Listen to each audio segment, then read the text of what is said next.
Over to where we are live. Oh, that just shows the edges of the maps. Just as a reminder, yeah, Aaron won't be joining us today, so bitch. I think he's driving right now. Call him, tell him I said he's a bitch. Yeah. Do it on stream. Do it on stream, yep. Fuck it, we'll do it live. Yeah, fuck it. Fuck it, we'll do it live. That was the theme of my last stream. Okay, so as a quick recap from last session, because it's been another month. It has been, yes, it has been. So it was 8/27, I think I have in my notes. 8/27, yep. So yeah, so last time you guys started searching around, taking some time to explore the other levels. At this point, Gerard had perished momentarily previous to this, was brought back nobody's fault. Yep, nobody's fault. Was brought back as an automaton style character. I am a living doll that Yes. Broth is trying to use for sex, and it terrifies me. That's right. Basically, you're in from the world of Lies of P. Yeah. You're like Pinocchio, but sadder. You know what? Yeah, that sounds about right. But you guys heard some rumbling, and coming from upstairs, you decided to investigate to find out that they had opened up the ice gates at the very top of Sunblight, of this fortress, which is the ice gate led from that large shaft that was in the middle, that went down into where the forge was. So you decided to head upstairs. When you got up there, you shouted out the name of the ale, the code word for the Duragar that are aligned with Mistress Grandolpha, which is the Black Lake Stout. So you mentioned that, which got you some allies in the fight. So you fought with the Duragar up there, then were able to close the gates with some successful skill checks and the aid of one of the Duragar, as one half of the party did get attacked after the fact. But after being able to close the gates, you rode the elevators back down to the middle floor and then decided to head on down to the forge level, where rumor still holds that Zardarok's Sunblight is located. You did take a bit of a short rest after... You took a short rest at the beginning of that session, because it was like you got about 45 minutes in, and then you heard that rumbling and then set off. So, oh my god, what are you doing here? What a bitch. I don't even know if he can hear us. I'm not a bitch. Okay. Hey, Aaron. Hey, buddy. Hey. How's the drive I'm driving, coming? so Yeah. oh, nice. I still have an hour and a half till I hit my buddy's house, and then another hour till I get home. Oh, there you go. Well, So if you're here and able to talk, that's all I need ever, because I can always roll for you. I If you say appreciate one it. more thing out of turn in chat, I am going to ban you. What do you mean? Hi, like you don't know what you did. Oh, Aaron, you can't come in here and just say hi. What the hell is deleted it. wrong with God you? damn it! That's gonna get me banned. I'm. This is his livelihood. At least He's it didn't quitting say his job. penis. That's my livelihood since I'm an affiliate. At least I didn't say penis, okay? Oh, there it is. There You're it looking I is. was at a driving, Discord so- mod too. Yeah, it's so much easier. Penis was a little harder to type Yeah. while driving, okay? All of a sudden we find out why we haven't heard from Aaron in a while, and it's because he was typing penis down the interstate and got into a car accident. That's the way he would have wanted to go. The emergency crews find his phone. It's my stream flashing there with the cursor flashing after the word penis. Oh my god. Okay. So, like I said, you guys headed down to the forge level. When you got down there, you were confronted by 2 Duragar. You mentioned the Black Lake Stout again, at which point they told you that you would be entering into the room where a creature known as a Quagoth was performing some ritual, but that they would help you fight, and that they are ready to fight alongside you guys because you are aligned with Mistress Grandolpha.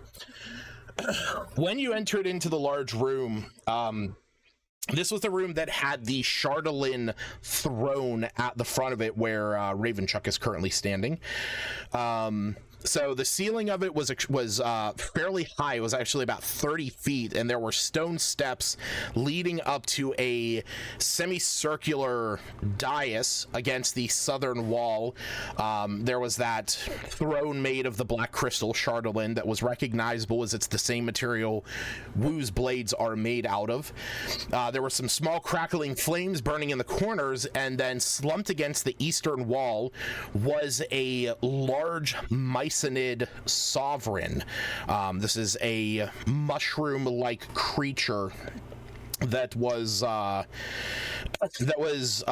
being kind of poked and prodded at by the by this creature known as a Quagoth.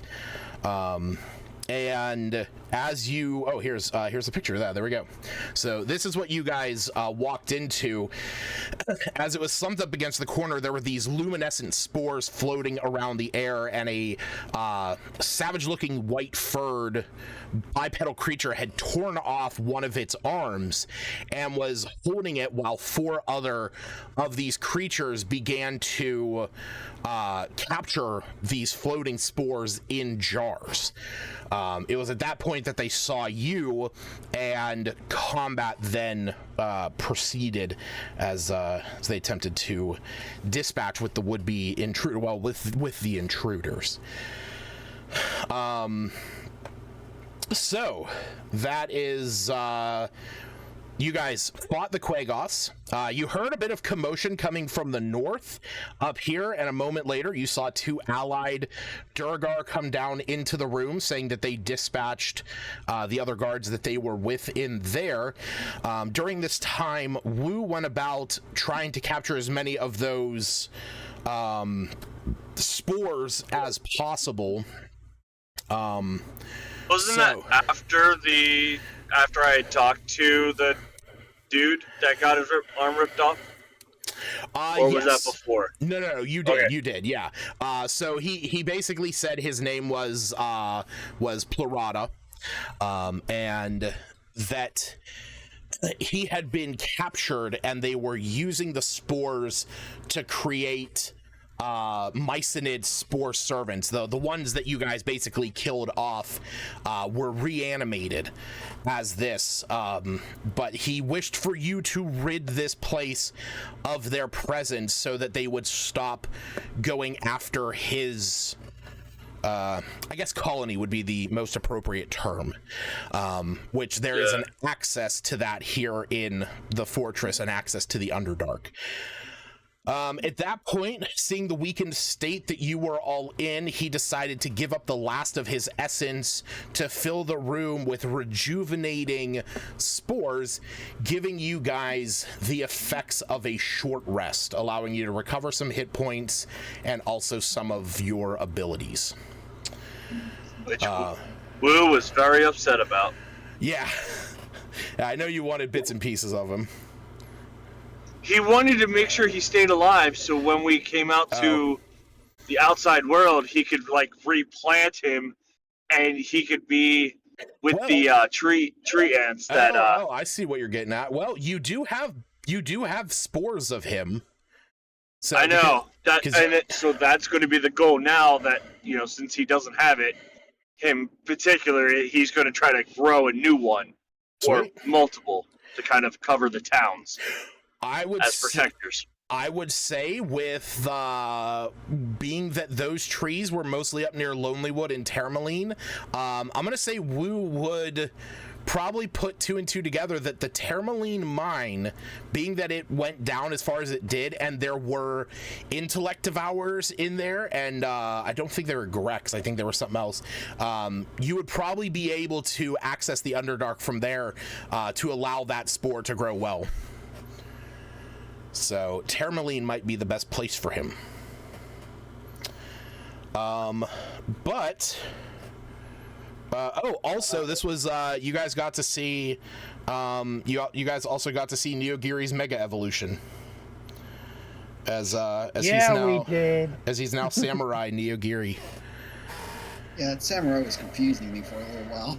Yep. He's so Jared took I guess to give a little insight if we didn't explain it last time, Jared took the spell Summon Fae, and he and I talked about it, where Summon Fae does not actually summon a new creature on the battlefield.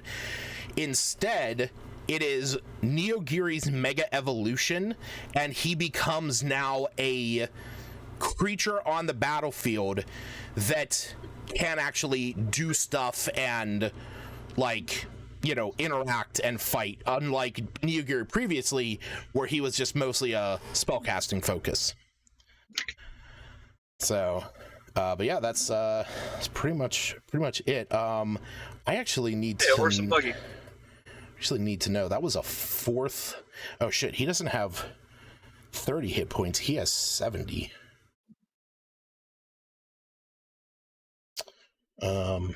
Which I think on yours. And Lucas. Oh, it's 10 for every. I promise no harm. Did he cut out for anyone else? Everybody else, yeah. Okay, good. What were you saying? Okay. Aaron, what did you say? Said I promise no heart attacks this session. Thanks. Yeah, I already. No heart. Yeah. Attacks, I promise. I already hurt my back, and I have to use the bathroom. So today's not starting off a great one. Well, why don't you run to the bathroom and we level up? Well, how about you guys get through the fortress before you level up? All right, so we just gotta jump out the window and we level up. I mean, no, that is actually the next time. That is the planned level up. Once you guys get through the fortress, whether the resolution at the end is that you guys do know that the main thing right now is that you have to handle Zardarok Sunblight, and that he's about to unleash a Chardalyn dragon onto 10 towns. So whatever the resolution of you guys getting through Sunblight here, whether Zardarok escapes, or the dragon escapes, or you kill both, or one gets out, one that's where the next milestone is. So because then you guys will be level 9.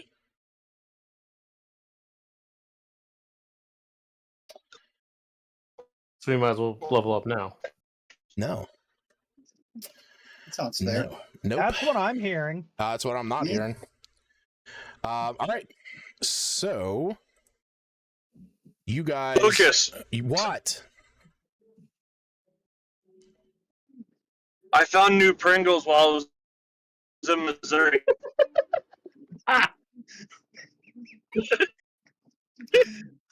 Really? What flavor, Aaron? Tell me more.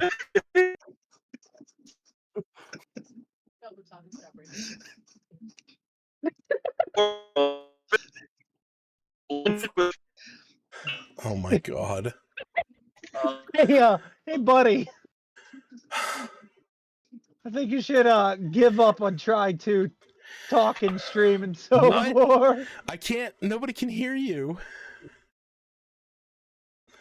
He's gonna be back. He's So,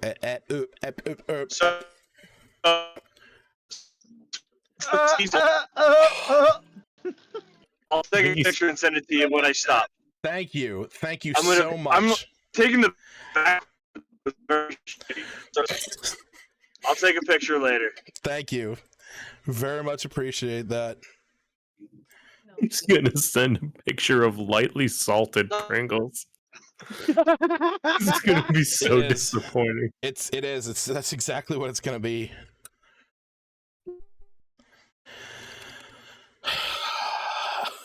I can't even.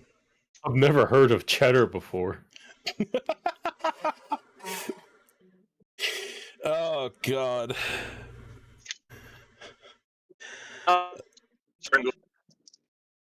The fuck. Oh my fucking god. Anyway. All right, so you guys have free action.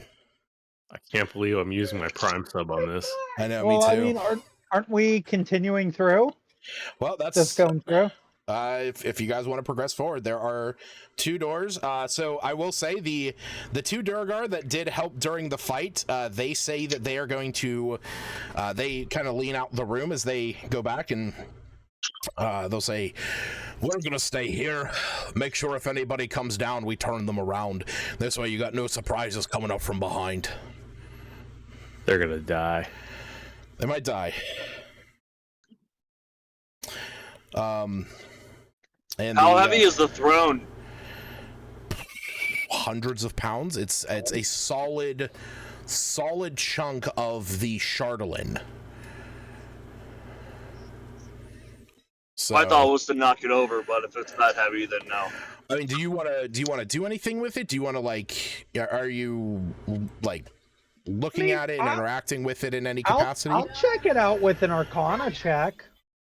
Sure, go and roll. See what Arcana. all I can tell. Yeah,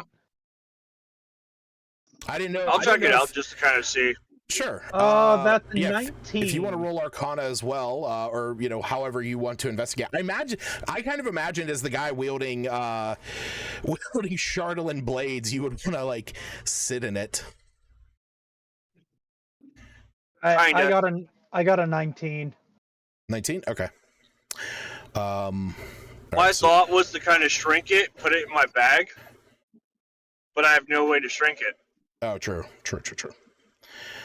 All right, so Wu was also investigating it. What are you doing while Gerard is likewise investigating? I guess it would help if I said I'm using the goggles of object reading, hence the advantage. The advantage. Okay. Yeah. Who's just going to sit in it and inspect it All right. Roll me an investigation check. for the architecture? Actually, just roll me perception. Roll me perception for what you can see. Hey, Lucas, can you roll me a perception? Yeah, no, I just realized what I was just asking. Okay, you got an 18 for Like, perception. motherfucker, you roll. All right. Yeah. So, Gerard, as you walk up to it, you kind of see Wu looking over it a little bit, taking in the sight of it, and you see that he goes and sits down in it. And as you are investigating and trying to discern as much as you can out of this thing with the goggles of object reading, it comes to your mind kind of quickly as you watch Wu, like, settling in, looking at the construction, trying to figure out a way he might be able to take this.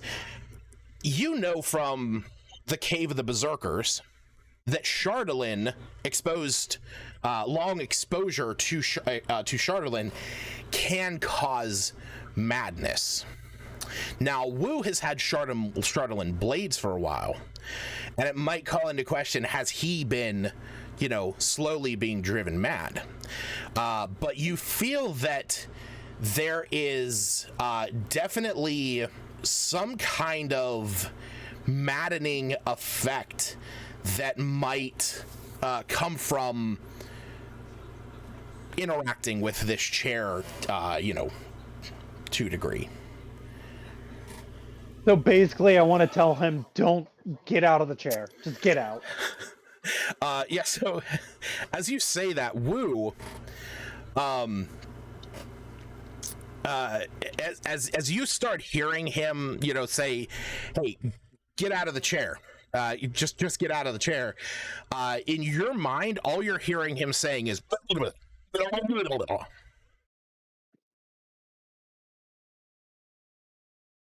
Huh. you can see that his lips are making, movements that you would semi-recognize. But you cannot understand a word he is saying. I'll look at him, kind of just shrug my shoulders, and just kind of go back to inspecting it. I'll tell the group going, he needs out of that chair. It's going to drive him mad. God. Like, Okay. it's the chair is cursed. He needs out of it. Yeah, you guys watch as Wu just continue sitting there, like, looking this over. Smith, why don't you pick him up? I guess I'll try to get him out. Go ahead. Yeah. What's Johnny say?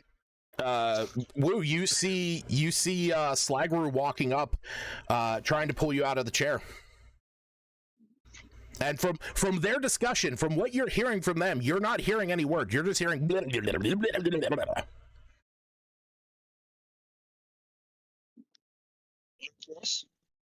What'd you say? What'd you say?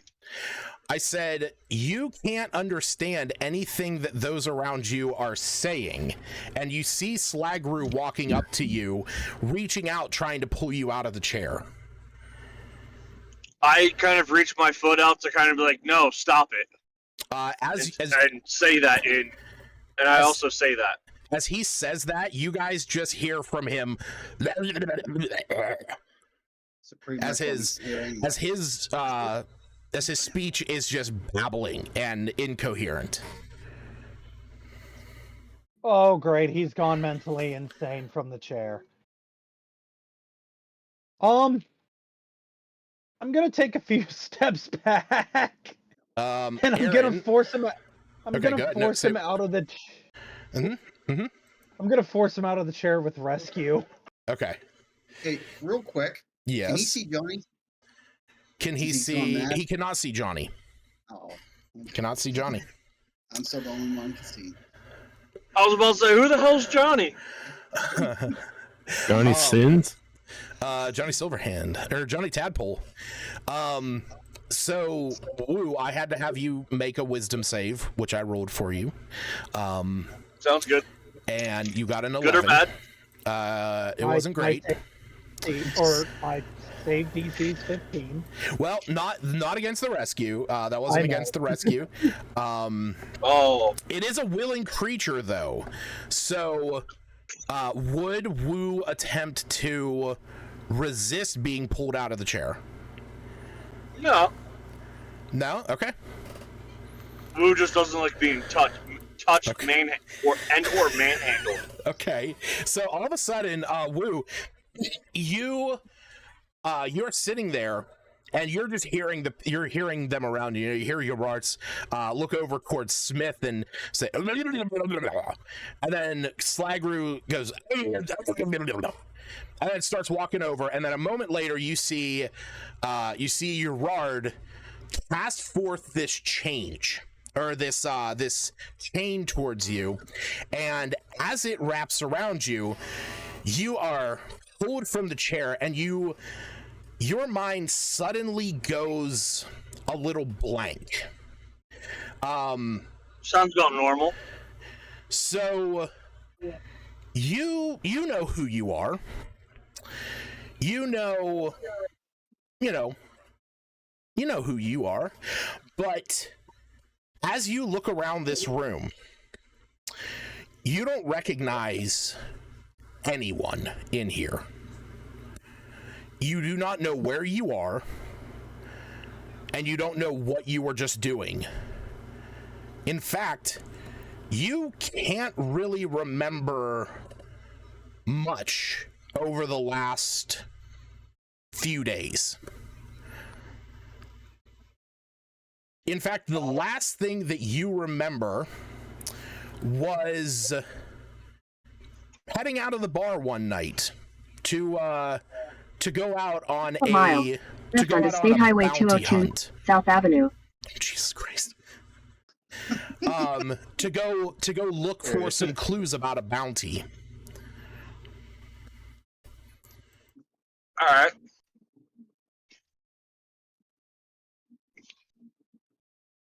Hold on, my GPS is going to yell up. State Highway 202 North South Avenue. Ah, I know where he's at. Now, for those of you at home, if you track his GPS and listen to it carefully, you can State find Highway the 202 address. North for 2 miles. Yeah, hello, FBI. Yeah, there's a terrorist on 202 North. Hey, Mr. Bezos, this man has been scamming Amazon for weeks. That's how you Hey get now. right. All right, so Woo, what do you do as you look around this room? You see a strange, like, hulking Goliath next to you.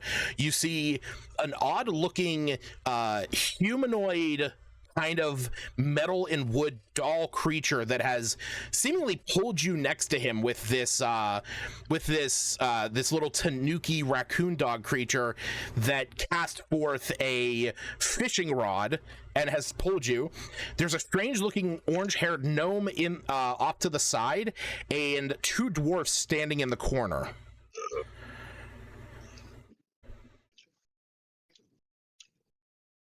I'll look at them all and kind of very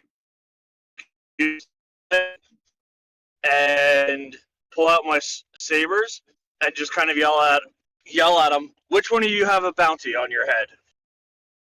I'm here to bring you in.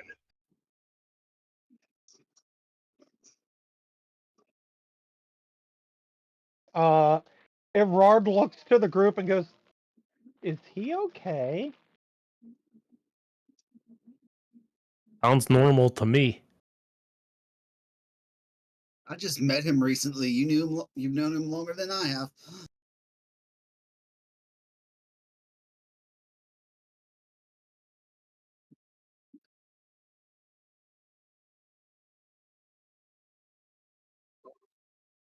You saying this to those 2 friendly dwarves in the room? I think he's saying this to everybody. Oh. Yeah. Because right now, like, the rest of you have no clue what's going on. All that Wu knows is he was about to head out. He was heading out of a tavern to go out. He just got the details of a bounty, and he's just heading out of a tavern to go look for clues on this person that he's hunting down. And suddenly, he is now in this room with all of you and has no clue what's going on. Oh, is this the blue-eyed guy that I'm looking for the bounty for? In fact, it is. As you look around the room, none of these people resemble the one that you're going after, who was known to have ice blue eyes and kind of dressed to the nines, with the name Cephik Caltro. I'm going to be like, none of you guys have blue eyes. So you're not the one that I'm personally looking for at the moment. But if you have bounties, I will take you in as well. Wait, what do you mean blue eyes? The guy with the blue eyes we killed a while ago. Are you okay? What are you talking about? I just got information earlier today. No, we've been traveling for weeks. Not weeks, but days. 2 weeks. 2 weeks? We've 2 been weeks. traveling for 2 weeks. What are you talking about, Wu? Are you okay? How do you know my name? Like I said, we've been traveling together for weeks. Yeah. He's gonna look at everybody very puzzled. Maybe the chair did do a number on him. I'm gonna be like, I think he's going mad. Check you out, and I'm gonna flip out my doctor badge real quick and flip it back in like the FBI do. Okay. So like, see, I'm a doctor. Yeah, he flashes. You're no doctor I've ever seen before. What, Woo? You're no doctor I've ever seen before. I'm a traveling doctor. Yeah. Never heard of those before. Maybe. Crap. What is my background? A medic? No, the company I was with before all of this. Oh, the girded healers. Yeah, that. Followers of Tormund Illmatter, Death's Angels. Have I ever heard of that group? Roll me a history check. Hey, Lucas. Yeah, I know. So I went to click on mute and I hung up. No, you've never heard of that. Dang it. Are you sure that's not a cover because you have a bounty on your head? I'm a war medic, okay? Yeah, for what it's disguises. True. For what it's worth, you guys did kill Sefik Outro just about like a week ago. Was I there for that? You were not. Okay. The last week was P5. What? Last week was P5. Shut up. Shut up. It was session 21 that you guys killed Sefik Outro. So that was a week in game. A 10-day? No, it was actually a little bit less than that, but it was 8 days. It was 7. It was 9, actually. Yeah.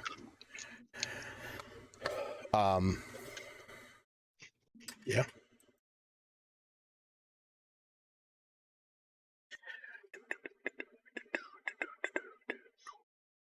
Will you allow me to examine you, Woo?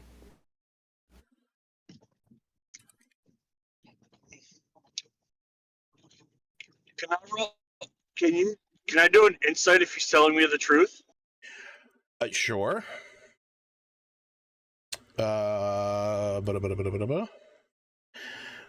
For reference, you got a 19.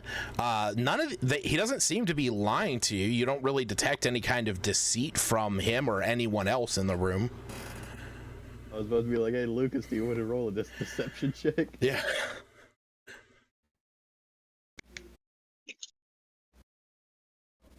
I don't have. I'll allow him, but be very cautious about it. Okay. All right, go ahead and roll a medicine check there, Raven Chuck. Please be good. Decent. Oh, yeah.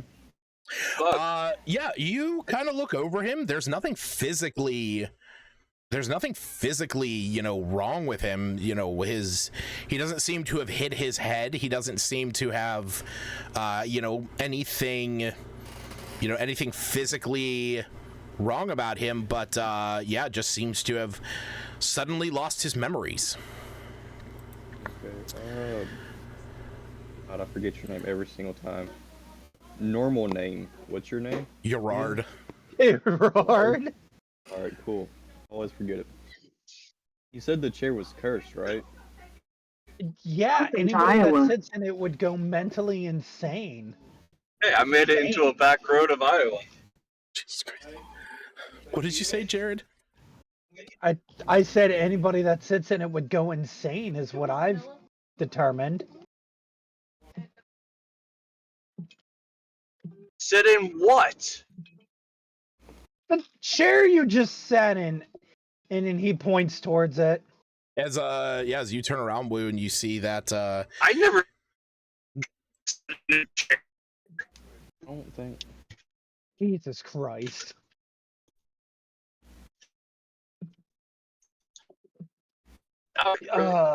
I think it wiped his memory.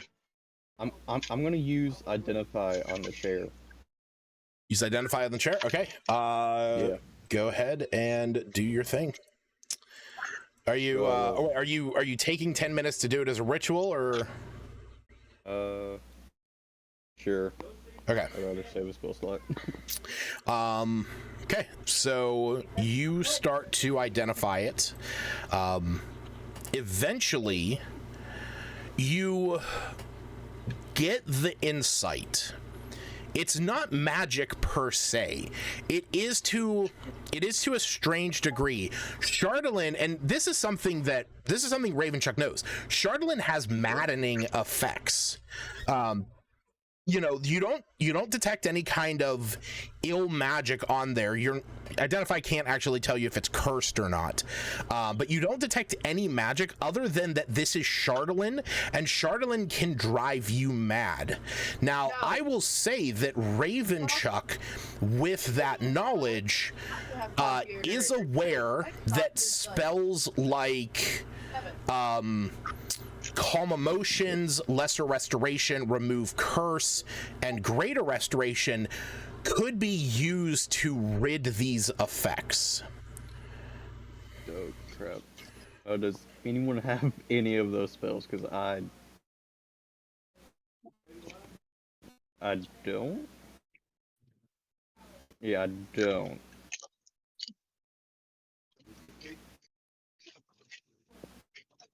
Calm Emotions, Greater Restoration. Yep. Calm Emotions, Calm Emotions, Greater and Lesser Restoration, or Remove Curse. Yeah, If I it don't was have any of that. Yeah. Gerard, do you have any of these?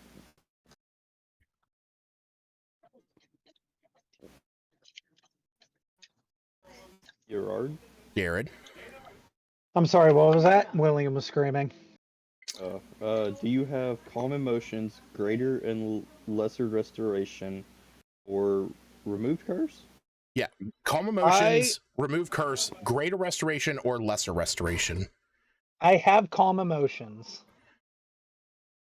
Use that on Woo. Okay, I use Calm Emotions on Woo. Okay. So as you start to cast Calm Emotions, there is this, you create this 20-foot radius sphere within the room that kind of, calms everyone down. Being that nobody is under any other ill effects, I gotta do something here. Wrong button. Okay. Woo, all of a sudden, the last 2 weeks of your life come flashing back to your memories as you suddenly remember everything that has gone on. In like the blink of an eye, you have just experienced like 2 weeks of your life of meeting this group, going out and killing Cephalic Caltro, going to Kelvin's Cairn, going through the Termaline Mine, the Elven Tomb up in the Lost Woods, the Black Cabin. Everything that you guys have gone through just comes rushing back to you.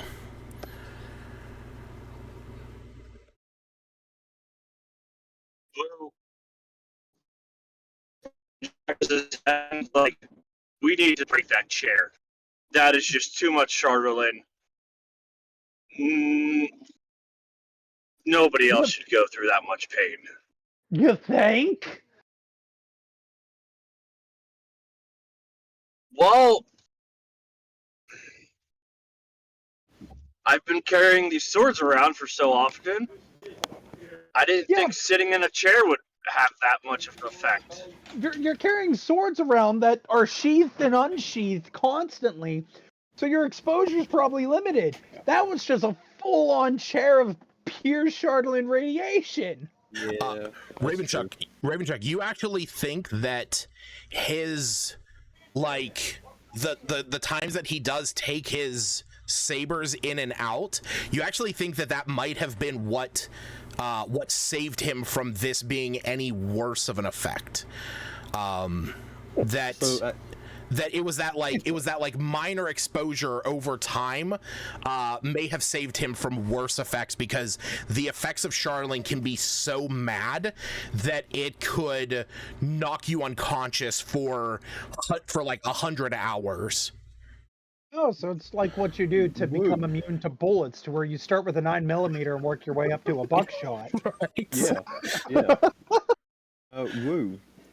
Good thing I made you those swords, because using them, you've actually somehow have a little bit resistance to the Shardlin's effect.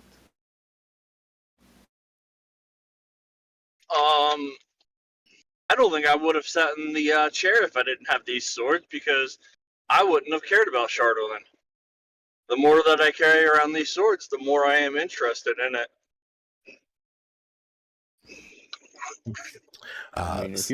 Yeah.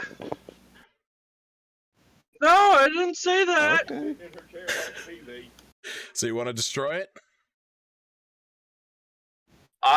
Yes, I would like to try to talk to the Dover guards that are there, that are gonna watch our backs, and Smith and everybody else, be like, we need to destroy this as quickly as possible.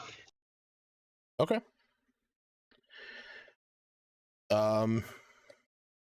Yeah, if you guys want to take the time to break this, you guys can. It'll take a couple minutes. It'll take a little bit of time, because you'll be breaking through it. But there are pickaxes around. There's plenty of digging tools.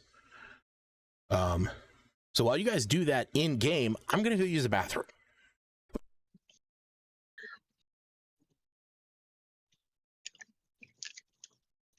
I got a bottle for Lucas if he needs it.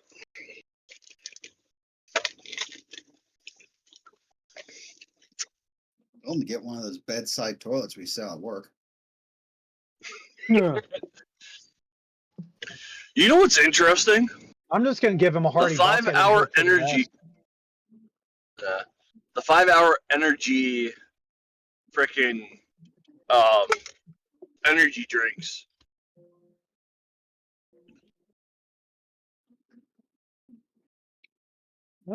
I can't drink them. I'd probably just flat out die if I did. Why? My heart rate. It would just explode. It's only got 230 milligrams of caffeine. Only.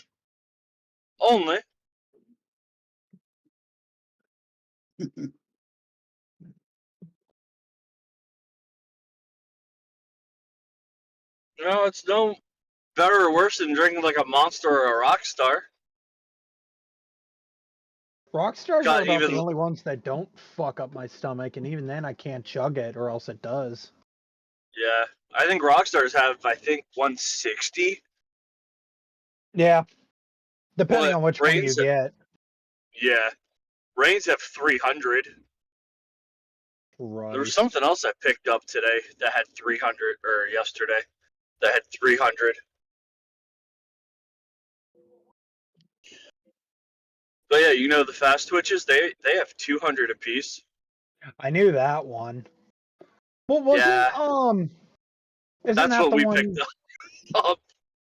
Yeah. Yep. What's the one that's like being not investigated, but like more or less like people are going, dude, You can't drink this. What is wrong with you? Prime, thank you. Oh, yeah, because it's supposedly gotten so much caffeine in it that they were like, oh, it's only got 200 milligrams of caffeine, where it's got almost 3 times that amount, supposedly.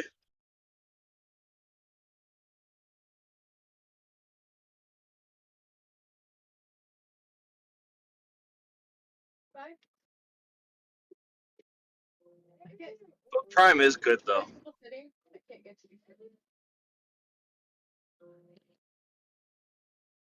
What the fuck is this bullshit?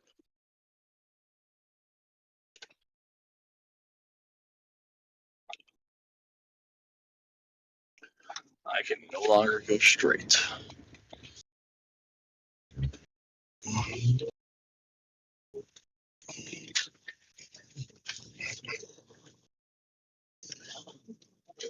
Lucas back yet? Nope, not yet.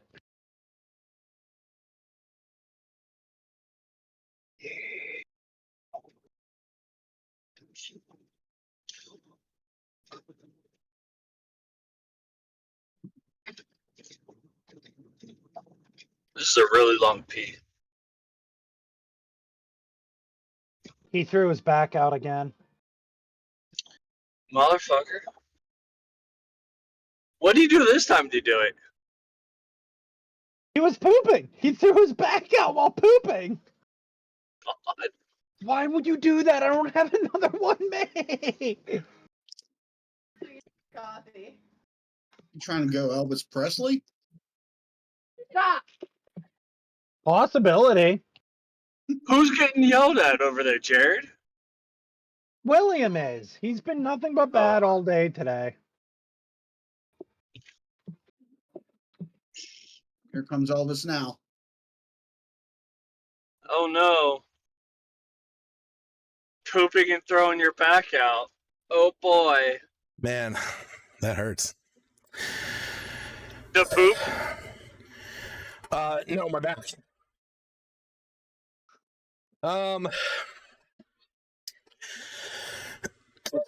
Excuse me. All right. No. Oh man, I forgot to send you a picture, Lucas. Of what? A G Fuel that I had. Didn't know if you had that flavor. What was the flavor? I think that's what it was. I don't remember now. I guess we'll never know. But yeah, it was G Fuel, and I think G Fuel is also 300 milligrams of caffeine. Oh, I don't know. That's what I got. That's what I got in here. I have it just watered down. Well, you've got the powdered G Fuel shit. I'm talking about like the energy drink G Fuel. Oh yeah. It's basically the same thing. One's just carbonated. It's good though. It's good. Yeah, depending on the flavor. The if you can ever find the Pac-Man one, the cherry lollipop, it's phenomenal. I think that was one of the flavors, but I didn't grab that one. Yeah, we have the Sheets by us has a bunch that I get occasionally. Again, pizza's gross. Shut up. you watch your tongue. Okay, so and I overshot that. While this is going on, Slagru, you see Johnny Tadpole appear on Woo's head as you see him with a pickaxe in hand, breaking apart this Chardalyn throne. And he looks over at you and says, "Man, that was crazy. The hell was that?" I have no idea, Johnny. Says, he says, "I don't know. These rocks, I mean, they might be a good weapon if they drive people insane like that. Yeah, they make for a good weapon. Think about just taking a chunk of that, like shoving it down someone's stomach. Yeah. All right. I'm going to try to pick one out without everyone seeing me. Roll a stealth check. Stealth? Yep. Okay. Let me see if I can. Actually, you know what? Actually, we'll do sleight of hand. Okay.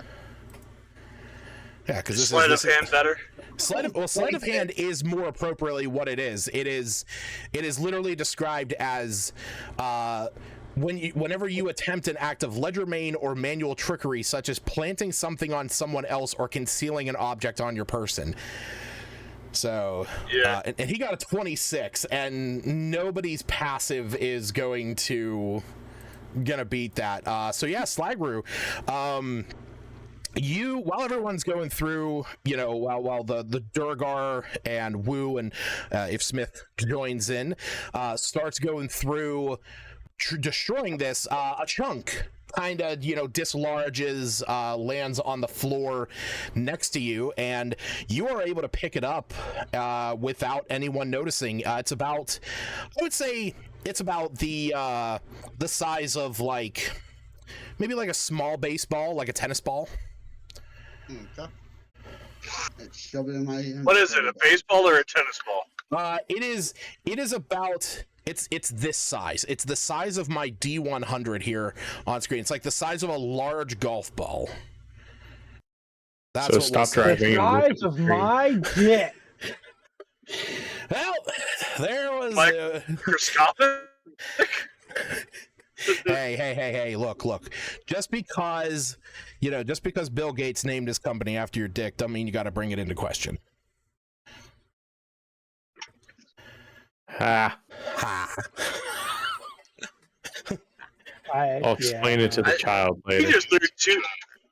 Yeah. He threw two insults in one at you. That was the best line in a rap song from it was Bill Gates versus Jeff Bezos. it was why'd you name your company after your dick? it's so hard in that rap. Oh man, I miss epic rap battles of history. No, it's not. It's soft. It's soft. It's micro and it's soft. And it's micro. Yeah. Oh man. Okay, so yeah, like I said, it takes you guys about 15 minutes or so to fully shatter the Chardolin chair or the Chardolin throne, but you do accomplish the task. It is no longer able to be sat in.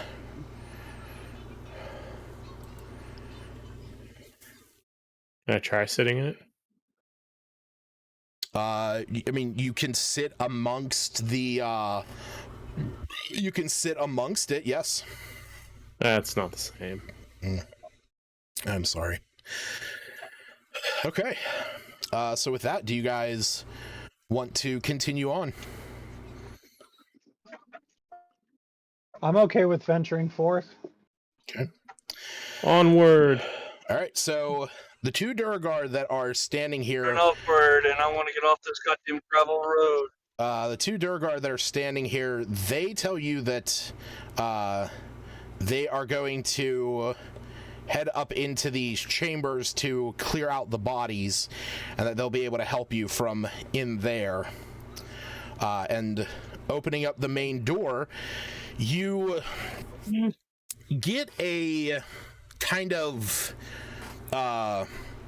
you get like an overwhelming waft as you open up this door. There is kind of like a dank and dusty kind of smell coming from the room ahead.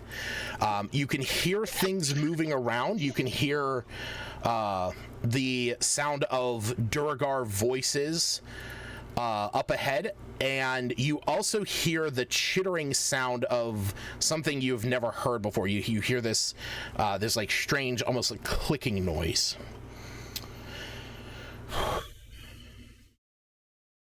Well, that's interesting. Should we send the big guy first? Yeah, what is the marching order going forward into this part of the chamber? Erard does not want to be front. He died once already. Okay. I'll be in the back. I would figure it would be Smith and Wu, and then whoever has the next highest AC, and then keep the ranged people in the back-ish. So possibly. Oh, wait. Let's.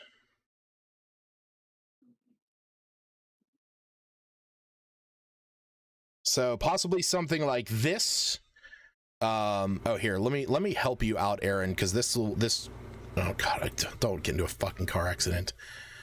But. I'm like, why do you want me to watch something? I guess, granted, I was watching a movie.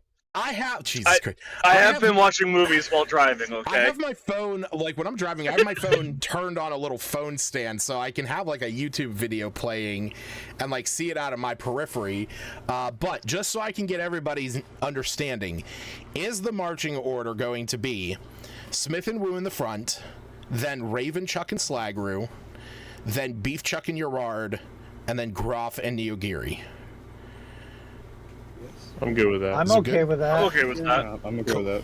Cool. All right, so Smith and Wu, do you guys want to move forward stealthily, or do you just want to walk with your normal cadence? Smith? Yes. Yes, I appreciate the definitive answer to two options. I don't care. I'll just walk normally. Okay. I love that. Yes. All right. So you guys start to move forward. As you do, you realize that this hallway where the Durgar had come out of has arrow slits that, if they were not on your side, would have been able to pepper you with crossbow bolts or arrows before you even reached the corridor ahead. Through them, you can also hear the sound of gears turning and mechanical sounds coming farther off to the east from where you are standing. Like I said, you can hear a strange sound coming from the west. I forgot to put one of my lines up. There we go. God damn it. You can hear the strange kind of clicking sound coming from the west, and as the lot of you make it up into this main chamber, you get about here. So the cavern that you are walking into is very large and open.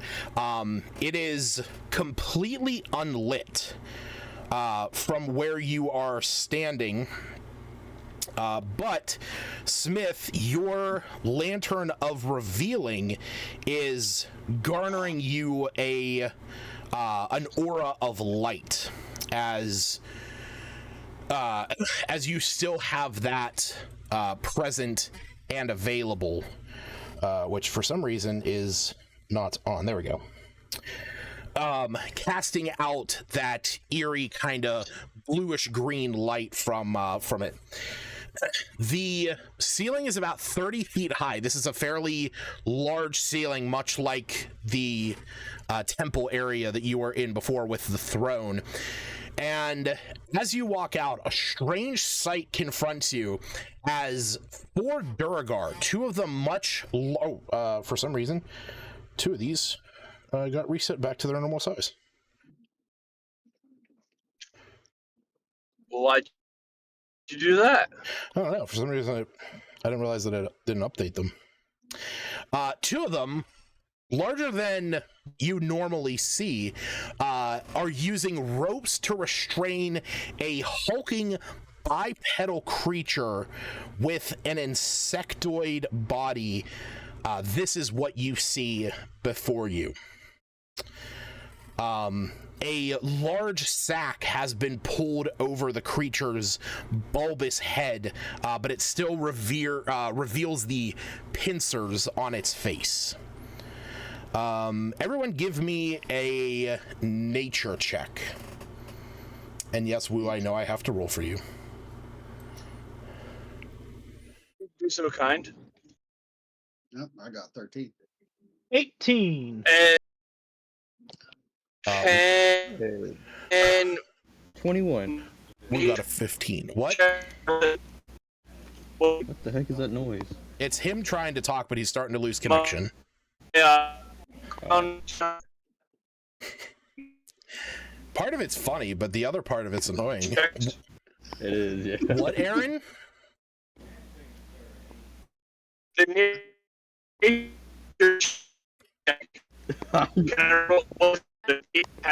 Okay, I understand. Something nature check 10. He has, yes. So that's his trophy hunter ability. He can, or wait, no, that's not trophy hunter. Trophy hunter is for survival. I don't know if y'all want to know what I heard him say or not. Yeah, sure. That's fine. We can say that you're rolling this. I know he said nature 10 or nature check 10 or whatever. I heard him say the N-word. That's what I heard. Oh God. Yeah, through the cutting of the mic. That's what I heard. Terrifying prospects. I mean, he was in Missouri. That's true. All right, so that would have put Wu up to a 21, same as Raven Chuck. Okay, yeah. So Raven Chuck and Wu, the two of you are the only ones that recognize this thing. From its large chitinous body, its hulking umber color, this thing is very clearly an Umber Hulk. Bug thing? This thing right here. Yeah, okay. Yeah, the bug looking thing. The giant bug looking creature that I flashed its thing up on the screen. So the thing is that you both know that these are creatures from deep beneath the earth, that they burrow into caves, dungeons, underdark settlements looking for food, and those lucky enough to survive an attack by one often remember very little thanks to the Umber Hulk's mind-scrambling gaze. So... sometimes adventurers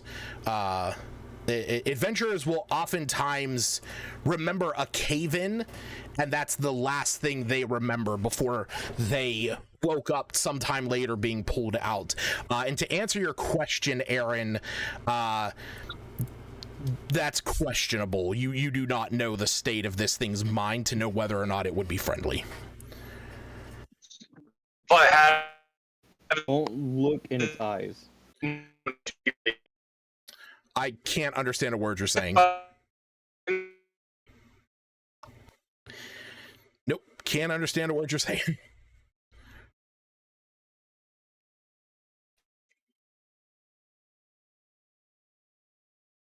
Hey guys, don't look in its eyes, or don't look into its eyes.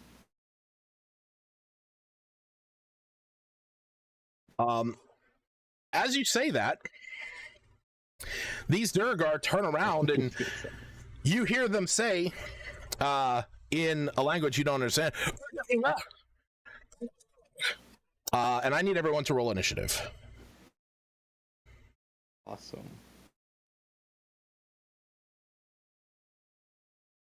Hey, that's not bad. Hey, Nat 1! First inspiration Hey, of the day! Nice. I'm not going last. Let's go.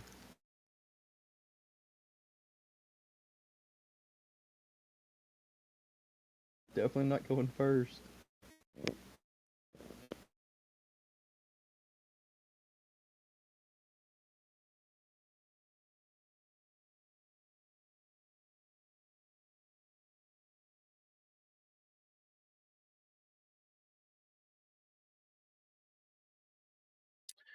Oh no, Aaron is typing something to me. Can I yell the code word in Dwarvish? You can.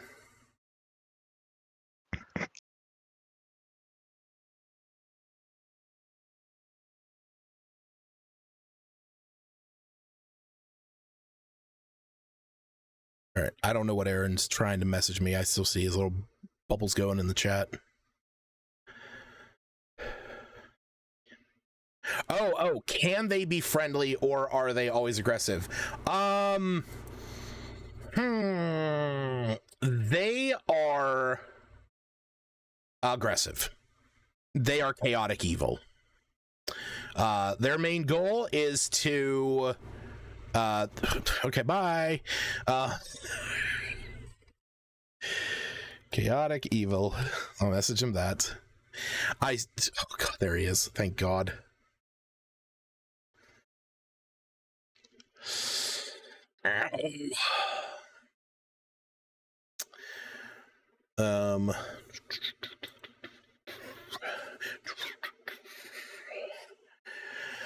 Okay. So top of the order, Slagru.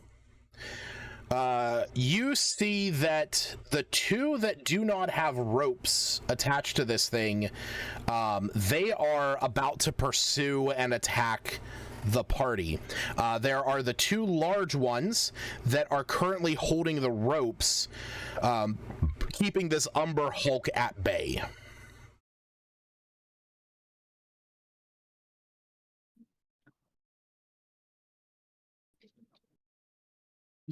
There we go.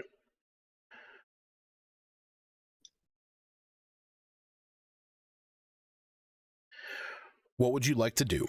You are the top of the order.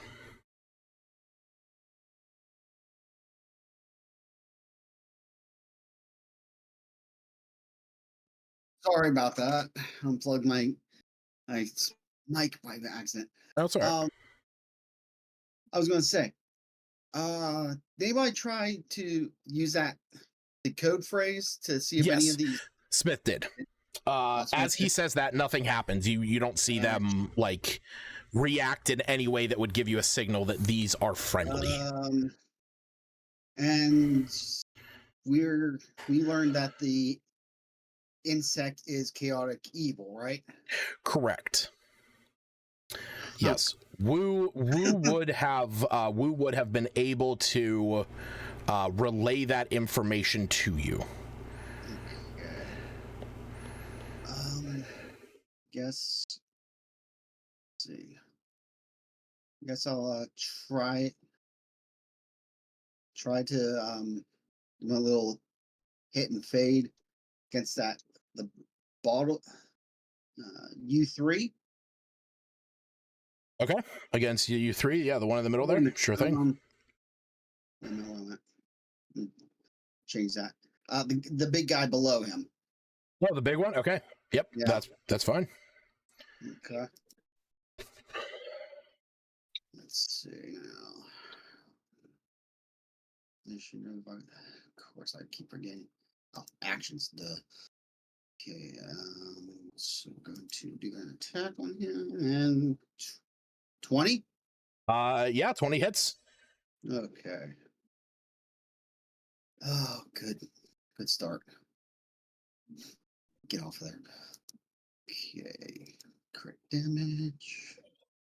Roll. 9. All right. For damage. And do I get sneak attack on that or no? You wait, let me double check something because yours is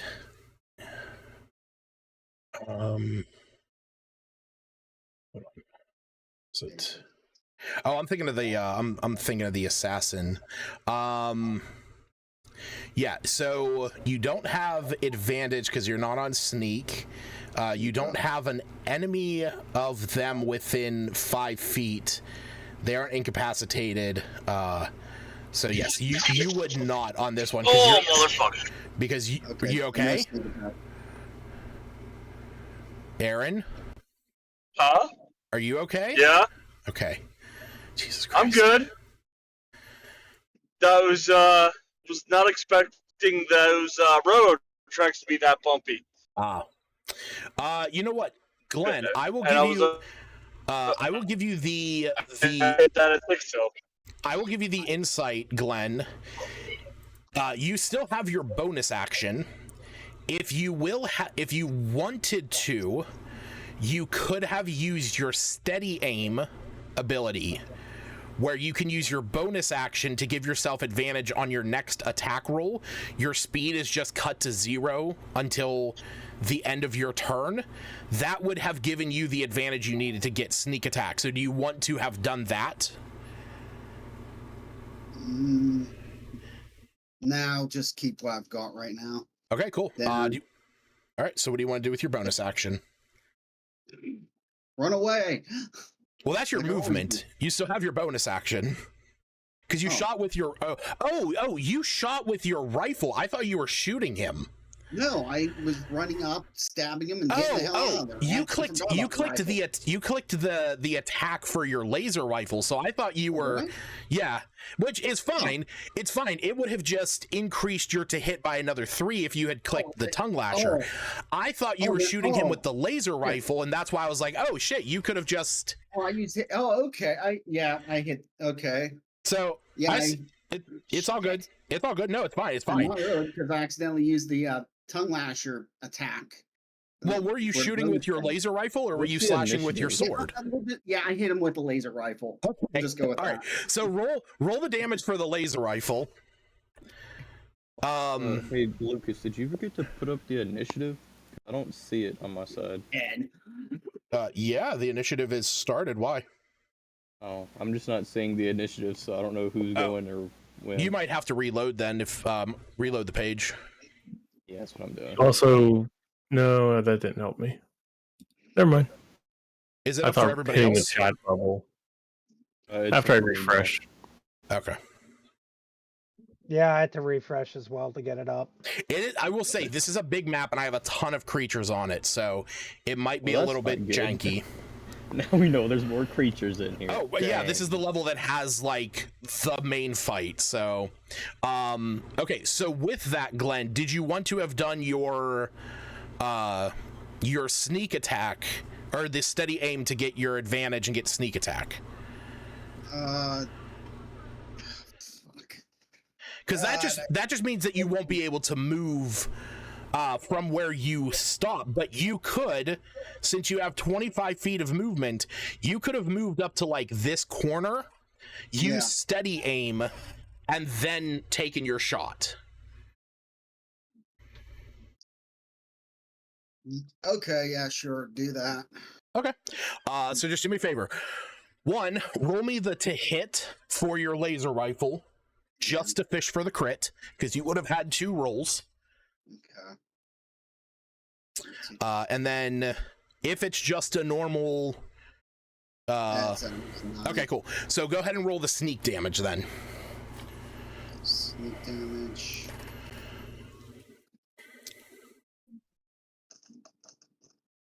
Jesus Christ. Okay. 9. All right. So that is that. That is going to cause him to have to make... Okay.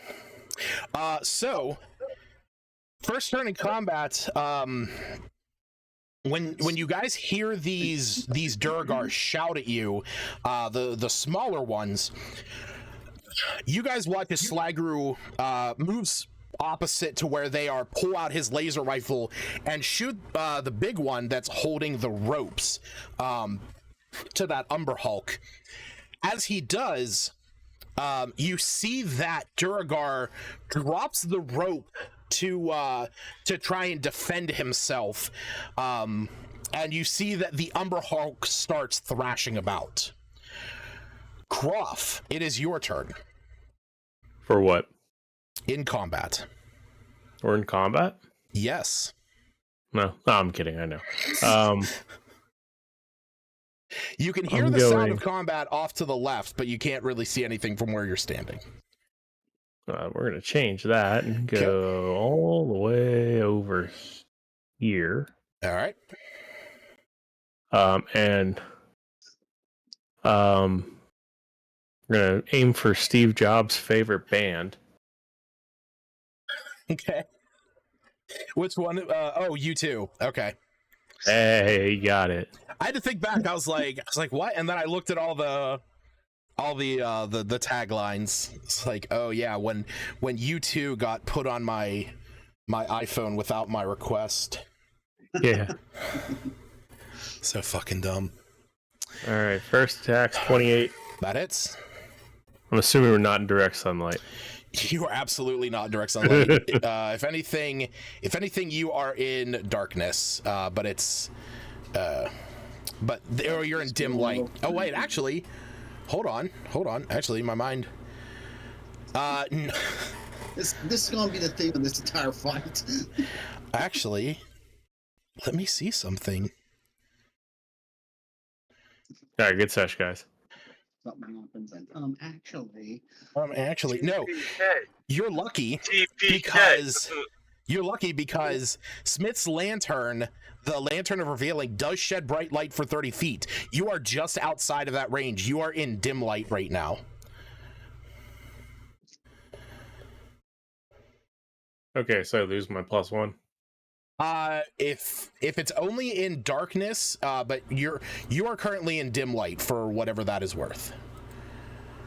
For some reason your character sheet. This bonus is doubled when you are not in direct sunlight. Oh, you're not in direct sunlight. Yeah, you're fine. Okay. All right. So for you two, it's 28, 26, and 16 to hit.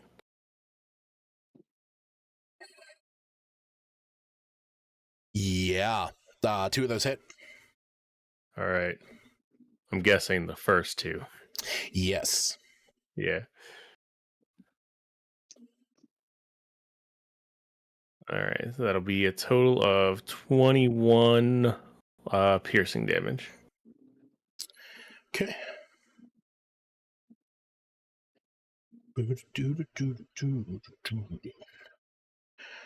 Okay, 21. Yahtzee. Okay, you see as you shoot him, this Durgar, this large Durgar, likewise drops the ropes.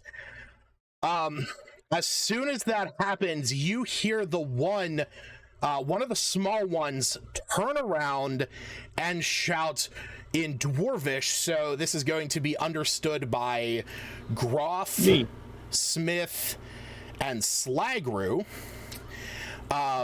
You 3 hear one of the Durgar turn around and shout, "No!" As it is now the Umbra Hulk's turn, who, at this point, you see its arms are flailing as the 2 ropes that were being attached to its arms are now loose, and it rips off the bag from its head. And it turns around and looks out at all of you. I need to put an aura on this creature. How many Umber Hulks are there? There's 1. Why is it showing 2 in initiative? For some reason, it's been doing that. For some reason, it's like it shows like the current turn, and then it like duplicates the current turn. He's lying to us. There's actually a second one. Yeah, no, it's the same tagline. It's still M1. I'd rather get in that too, Mac. So, got 2 Groffs on that.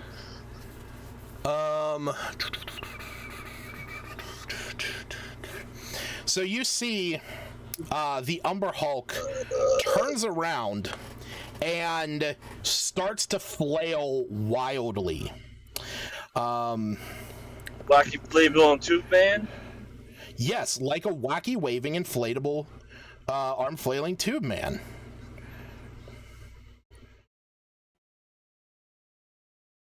Damn. And it can't break through the armor. I didn't mean to move you. Can't break through the armor. But I need Woo and Ravenchuck to make a charisma saving throw. And I know I got to roll for you. No, you got to roll for Woo. I got to roll for Woo. Not you. Use next I got week. A nat 20, but I have a -1. Nice. So I have a -1. Oh, my charisma's an 8. That's why. As this happens, you, Ravenchuck, you see into this creature's eyes, and you feel a sharp pain in your head, but you are able to block that out.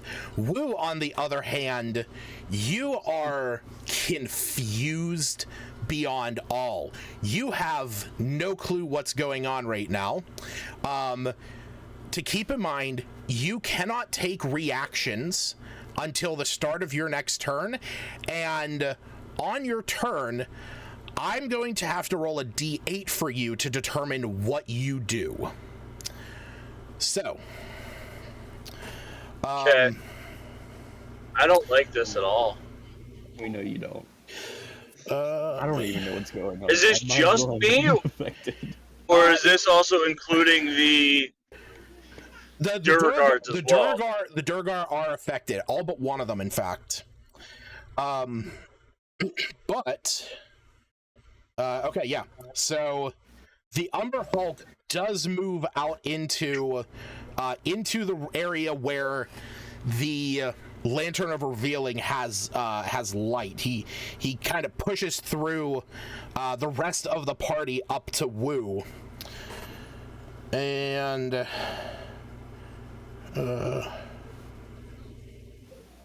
that's a 12 to hit, so that is not going to hit. Okay. Ravenchuck.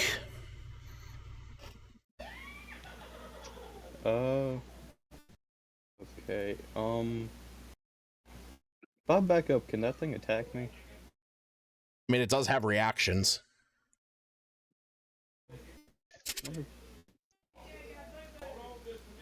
Dang it. Do you want to avert your eyes from this thing? I'm sorry, what? Yes. I don't want to be near him, that's the thing. Okay. I don't want to get hit trying to back away. Okay. Yes, I do avert my eyes from him, I guess. Thank you. I guess I'll just smack him with my axe. All right. Keep in mind, you're going to have to make this with disadvantage because you are closing your eyes. Or you're averting your eyes from him. I can't even, like, look at his legs and aim for the legs? Okay. If you look towards him, I have to enforce that saving throw. Oh.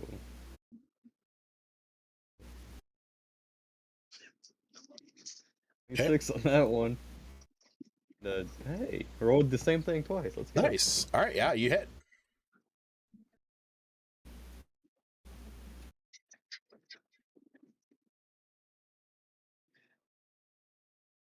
Damage. Okay. All right. So you Sweet. You swing at this thing, chipping away at its legs. For a second, go around. Oh well, that I'm not gonna.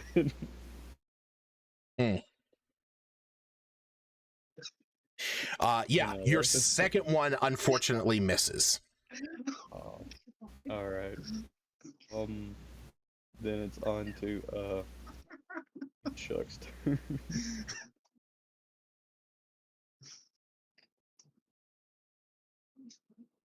What is the range on that? 3 feet.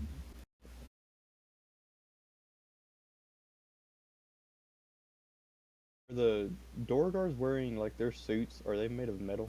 They are. Okay. He's gonna use his lightning blast on you two. You two. There's a 30-foot line. Metal, how does that work? I'm just curious. Sorry, what's the matter? Since he's wearing metal, how will that work? I know we discussed chaining it and stuff, but so basically it would be as if you hit if you have multiple creatures in a line, and you hit the first one and they're wearing metal, you can chain it to the one behind them. Okay. Yeah. I don't know if it was like guaranteed to hit since he's wearing metal or what. Well, he has to make a DC 14 dex save, which he succeeds. So we'll say that he takes half damage because he's still wearing the armor. Have damage. 2d8 plus 3. 10. Nice. Okay. That's my turn. See his like whole as he's like screaming, no! Slagger, as this is going on, you hear Johnny Tadpole in your ear. He's next to you. He's over on Groff's shoulder, and you hear him say, "Whoa, that thing is not good. That thing's gonna. What the fuck is that?" Oh, Johnny's panicking. Oh boy. Yeah. Okay. So from further down in the tunnels, you can hear the sound of footsteps. At this point, it is the Durgar that was right behind him. So, okay, fuck. We're gonna say it's gonna be 1, 2, 3.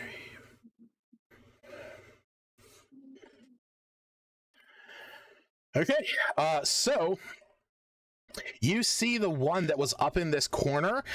He's like shaking his head and just starts running this direction till he gets up to about there. Smith, it is your turn. I'm going to say, based on you standing next to Ravenchuck, you watched as Ravenchuck averted his eyes from the sight of this Umber Hulk before he did anything else.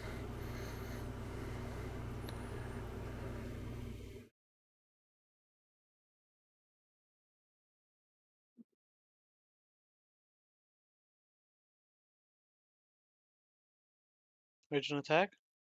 Okay, first I need you to make a charisma save then.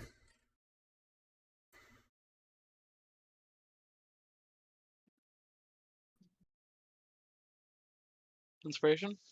You can use inspiration. Won't.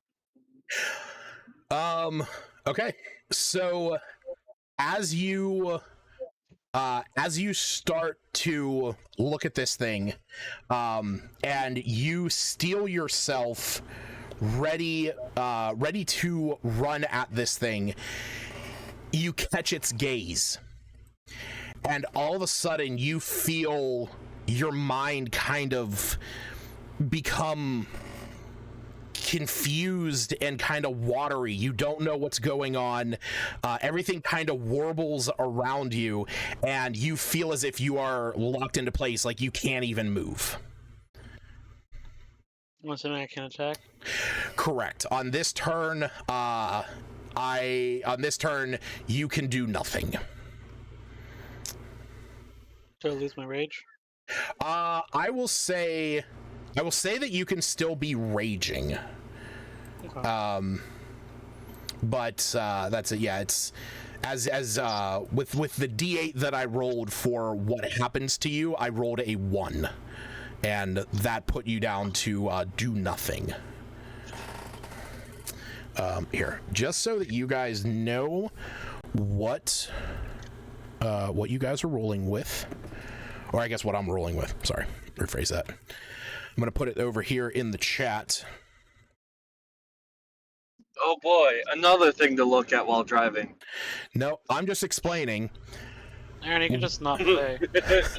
When you start your turn within 30 feet of this thing and do not actively avert your eyes, you make a charisma save. If you fail, you roll a d8. Well, I roll a d8. And if it's a 1 to a 4, you do nothing.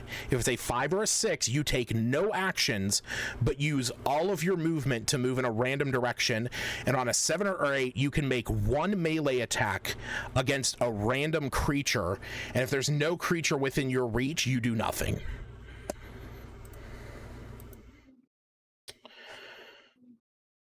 All right.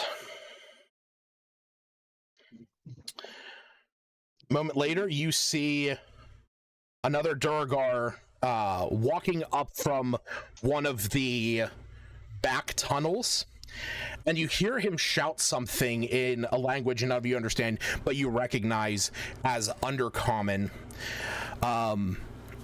As that happens, you see that he is standing back there and attempts to throw the hammer that he has at the Umber Hulk, which hits it in the back of the head.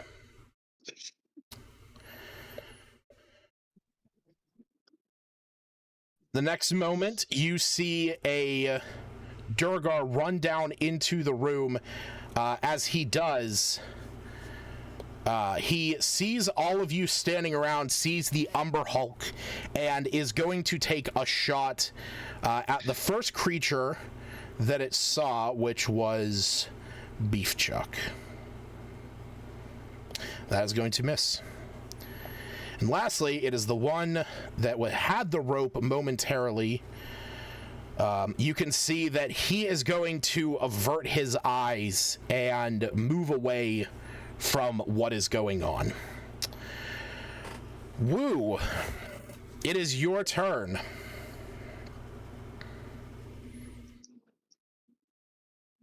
You are currently standing directly in front of this creature, and you see that Ravenchuck has averted his eyes. You also know this thing has a confusing gaze, and that Smith seems to be locked in place due to that effect. Didn't he fail his last throw or no? Oh shit, he did. That's right. Yeah, actually, he did, because it was on the Umber Hulk's turn. Okay, so let's roll. Okay, so Woo, as this thing What'd you is, roll? I got a 6. You know what? Let me take it on here. I have another roller that's on 5e.tools, but let me put this one up on here. I'm going to re-roll this then. Well, I got a 3. Okay, that means that you do nothing. We're good with that. Does that mean no reaction or anything? Sorry, what's that? Does that mean no reaction? Do I get my reaction?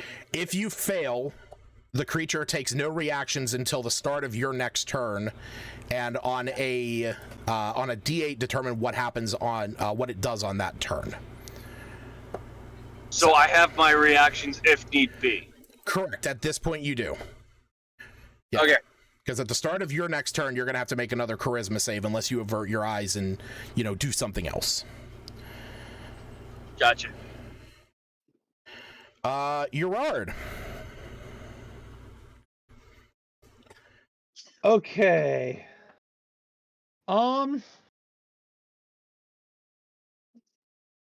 This is where it gets weird. I'm already in its aura, right? You are, so that means that you have to actively avert your gaze because you can see that Wu and Smith have seemingly, looked at this thing and then froze up. You have watched a Durgar run off in a random direction. And you can see, because Ravenchuck's right in front of you, you could see him dipping his head and averting the gaze. So, like, even if I just catch a glimpse of this creature, it's bad, right? Yes. If you do not actively avert your gaze from this thing, you will have to make that charisma save. I'll shout to the group not to look at it. Can I do that? Yeah, absolutely. Damn. Okay. Dude, Because wow. the reason behind it was the spell that I want to use says I have to. It has to be a creature in sight. Yeah, you would have to look at it, so you'd have to risk the charisma save. I mean, you have a +7 to charisma That's saves. true. All right, so... I'll risk the charisma save to try and do it. All right, make a charisma save. I'll tell you, the DC is 15. I got a 13. Can I use my inspiration from my Nat 1 and initiative? Yes, you can. That's a 10. Damn it. Okay. So cannot use reactions, and in addition to that, for this turn, you cannot do anything.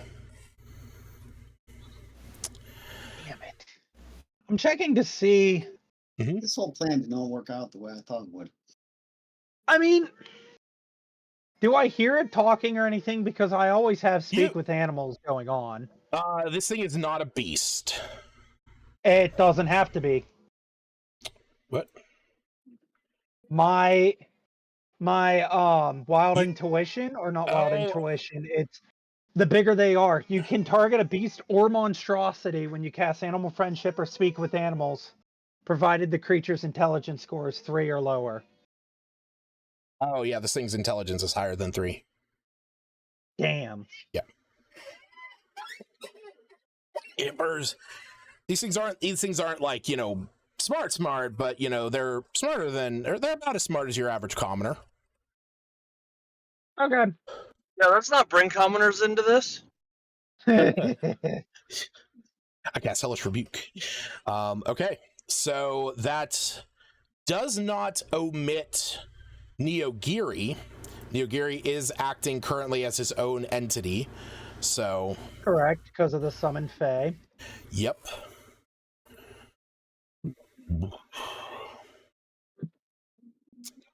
So... Now, when you look at the creature, what is it? Like, what condition does it give?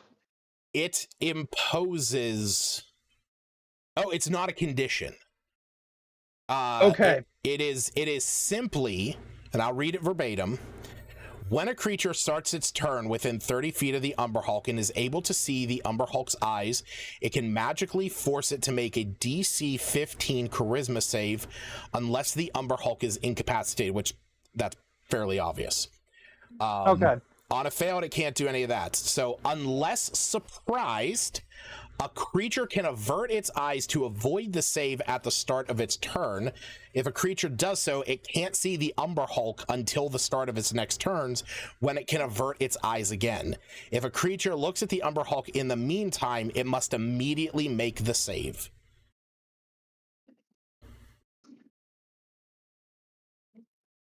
Okay. That's what I wanted to know, because it says creature, correct? Yes. Would you count a construct as a creature? Yes, I would count. I definitely do count. All right, guys, I'm hopping out. All right, buddy. Bye. See ya. Yes, I do definitely count Albot as a creature, just because creature, he has a creature type, which is construct. Beast is a creature type. Monstrosity is a creature type. Then I'll just have Gary run up to U1 and do his multi-attack. Okay. So kind of like pulling down his samurai hat, running up and attacking the Durgar up there. Yep. Okay. Can do his multi-attack with his short sword, and he talks with a very almost racist accent of a samurai. Oh my way! I don't know how that one goes. Or hold on. Do you remember way back in early YouTube there was the weird thing called like dick figures or whatever? Yeah. And they had the weird Chinese raccoon. No, but I am going to look it up. He ran like a merchant shop or something and popped in and out of different. That's how Gary talks in this for. Really? I'm having girl problems. Then I feel bad for you, son. My girlfriend. Oh wait, hold on, I gotta find it now because I love that. Oh yeah, here it is. Forever alter the course of history. It's the narrator from Smith. What's that one game that we used to play? But it was single player, but it was the one that Kavarda, you and I played. Five Finger Death Punch? Or no, that's a band. Is it One Finger Death Punch?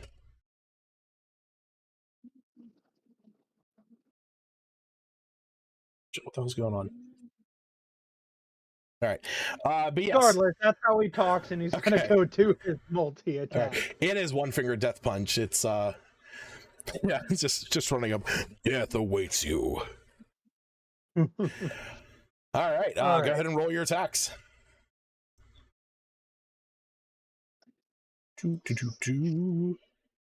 First one is 18 plus.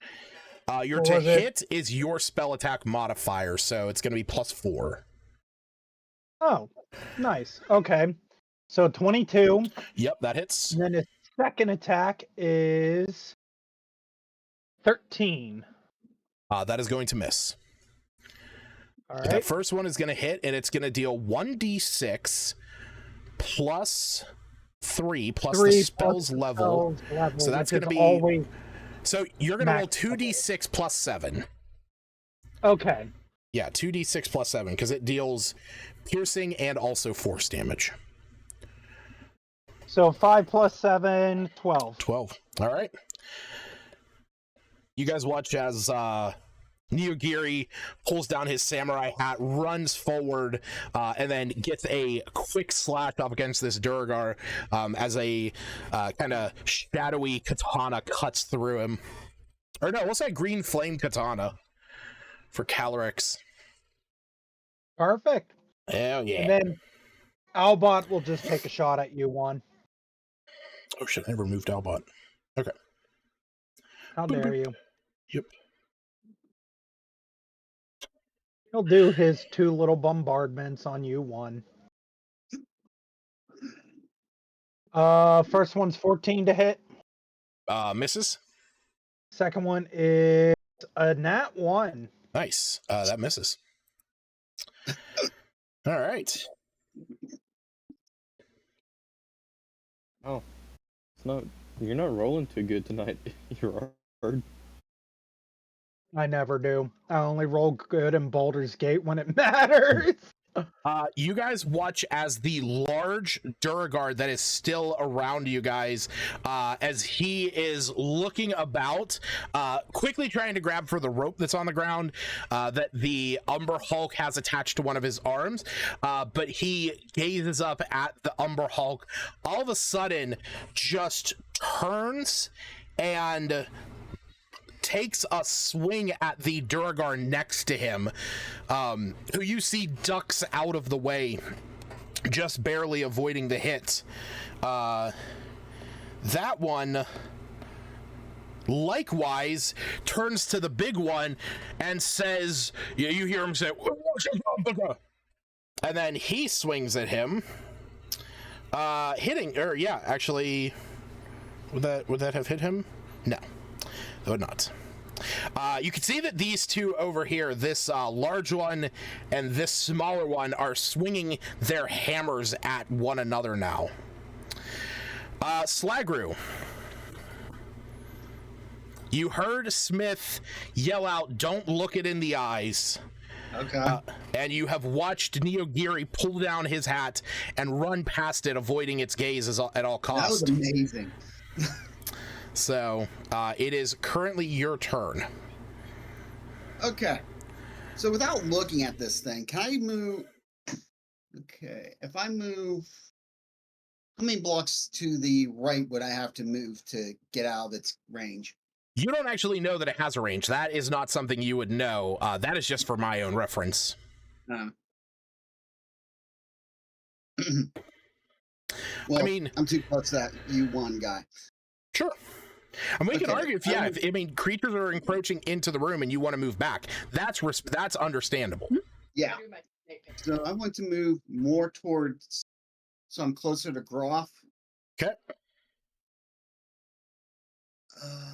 I have come up with a new devilish idea once it's my turn. Oh no. Personal space, buddy. And I want to take my rifle and who do I want? We'll go after the big bug. After the big bug. Okay. Big bug. You really need me to explain what the big bug is. No. I'm just saying, big bug. Okay. Well, never mind. I already know that's a mess. Yes.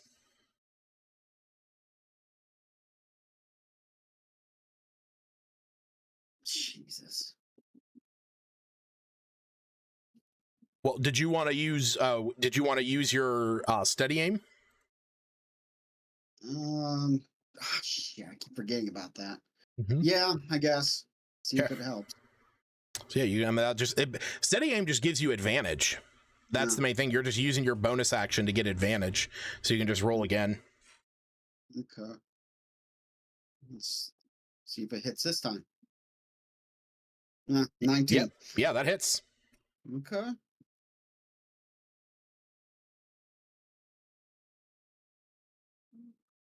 I got 16 damage. Okay. And I get sneak attack this time? You would, because you had advantage on the attack. Okay. So 16 damage plus another. Come on. God, get off there.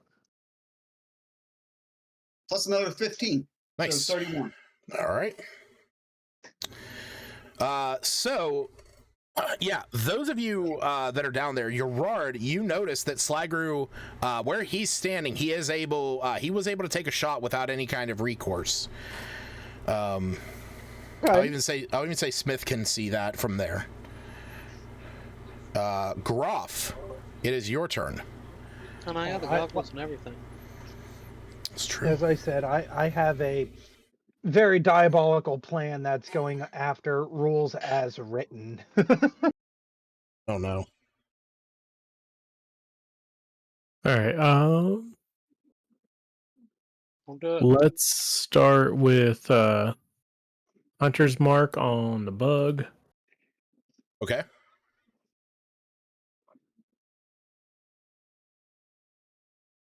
And then I'm going to aim for the eyes. Ooh. Okay, so I'm going to increase the AC in order for you to call your shot. I activate my trap card. It says you can't. No, if you are specifically aiming for the eyes, that is going to be a harder shot to hit, and the AC will be increased. I'm going to nudge Slag and be like, watch this. 1 arrow. Corner pocket. That means left eye. And I'll aim for the creature's left eye. Okay. I'm imposing a 5 penalty on this. 26. Jesus Christ. Sorry, 27, because I'm not in direct sunlight. Yeah, you hit its left eye. 7 damage. If we shoot out all of its eyes, does that mean we can look at it then? If it has no eyes, the effect that reads is able to see the Umberhulk's eyes, then I feel that is an issue. Or it's less of an issue. What happens if all the eyes are covered in blood and stuff, so you can't technically see them? Or you mean if you have it in a burlap sack, such as the Duragar had it? Okay, you shoot to the other eye. Okay, go ahead. Shit. Yeah. That gives me inspiration. I mean, I can't use it now, but I get inspiration, right? Correct. All right. All right. Oh, 1 out of 2 is not bad. Yeah, that one, the thing is flailing about. So that first shot, you hit this Oh, thing I in the forgot. Mm-hmm. Sorry, I forgot my hunter's mark. Oh, yeah. Good. Did 2 more damage to that eye. Gotcha. Is that eye like?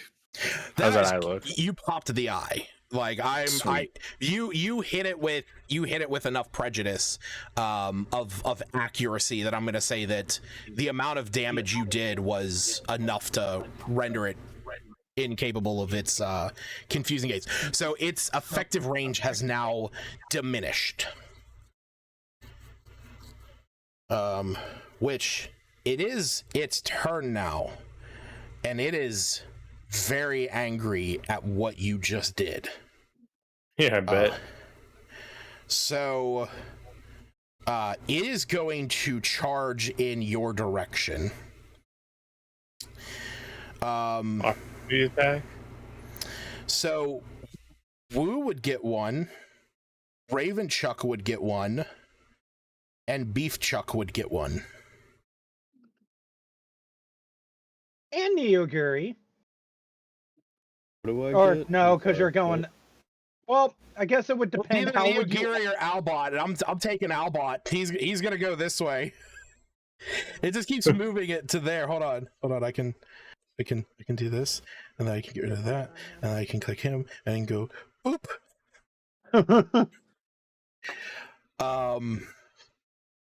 Yes. What do I get?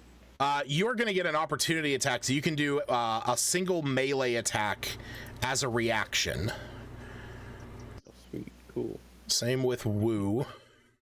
Well, that thwarts my plans a bit. What about Beef Chuck?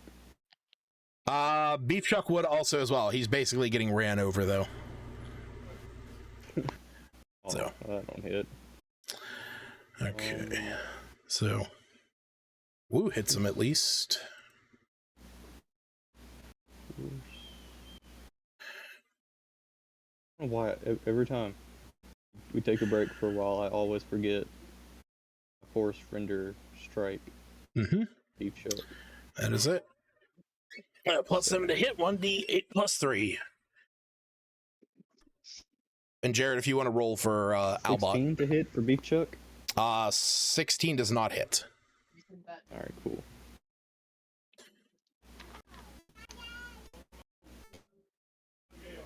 Albot has never rolled good for me ever. Yeah, he's rough. I've even we've even given him like some upgrades and shit, and it's just his rolls. All right, Groff. As this thing runs up to you, it's gonna hit you 3 times.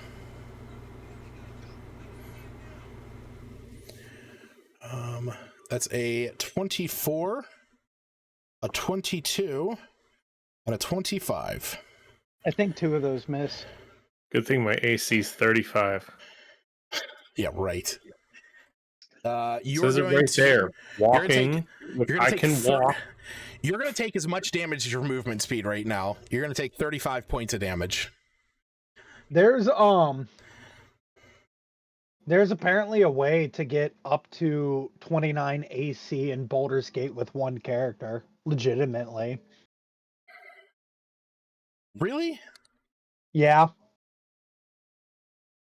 I guess if you have stuff like haste and shield spells and that sort of stuff, yeah. Yeah, you'd have to have there's the rings that give you warding bond. You could do shield of faith, shield, haste. Had to be a rogue with maxed out dexterity for the AC, rogue assassin. And then it was shield of faith and all of that stuff, and you could get your AC to 29 by the end of the game. I mean, honestly, just do that and then take mirror image. That would pretty much. That would resolve it. Okay. So up next is going to be Ravenchuck. Ravenchuck, you are no longer in the confusing gaze of this creature.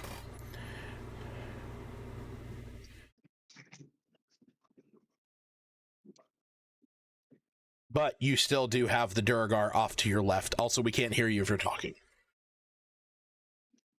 Oh, my back.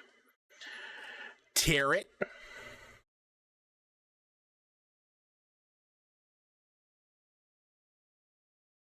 He's dead. He's dead. Well, it was fun while it lasted, everybody. Poor kid.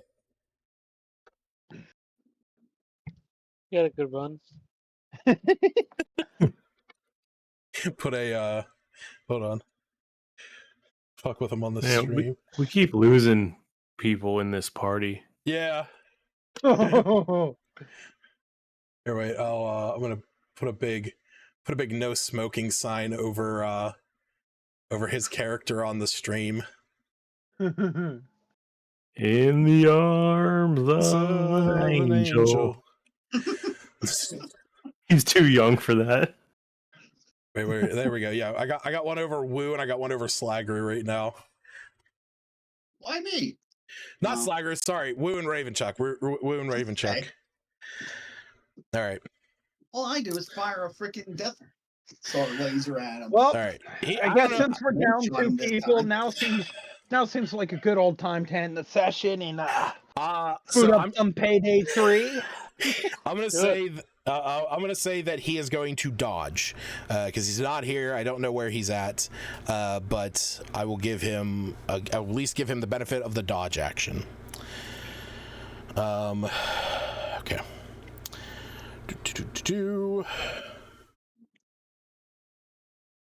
Where you at? What the fuck? Oh, yeah. So as this is happening, I was wondering where the fuck this guy was. As this is happening, all of a sudden, you notice that up and to the right, from where you are standing, Groff and Slagru, you hear this as What was stone. It was. What is that? That is the sound of stone panels being moved out of place as you see that there are two Duragar now with crossbows pointing out these arrow slits. They're on our side, right? You do not know yet. Oh, dead. I just No. ask. Quick, yell something about the stout. I keep forgetting what's the password. I don't speak Dwarvish, so I don't know. I'd love to tell you, but I got this thing. This really bad sinus infection. My Dwarvish is really rough right now. Thanks. Ow. So you see these stone panels move out of the way. Yes, there you are. He's back. Hey. What happened, buddy? I don't know. I was talking and no one was responding, and it was weird. Okay. Probably wasn't talking. Well, you're lucky that I haven't fully gotten to the action of the turn next. So it's your turn, pal. Hey. Take the doctor. Something sweet. That thing decided to leave me alone. I'm gonna use catapult on the bug thing. Okay. It needs to be the DC 15. What? This hits. Oh, it needs. I need to succeed a DC 15. I fail. Yes. Only something Lucas didn't roll good at. And only 10 damage. You gotta be kidding me.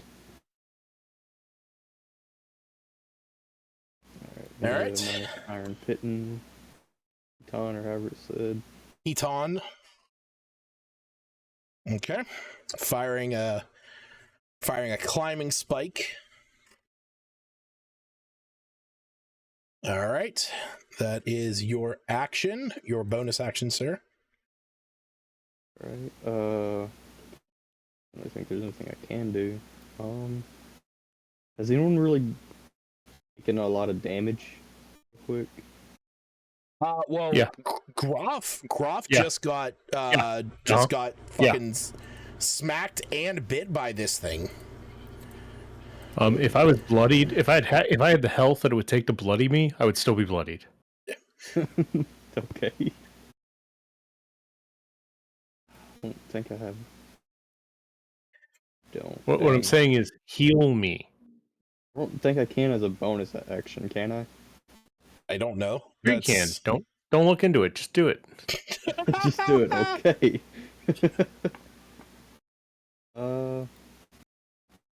This is the moment. This is the moment where you need the whatchamacallit, the serpent, the snake oil salesman bard subclass that I'm making, where he could just he could throw a vial of water at you, and if you just pretend hard enough that it's a healing potion, it'll be a healing potion.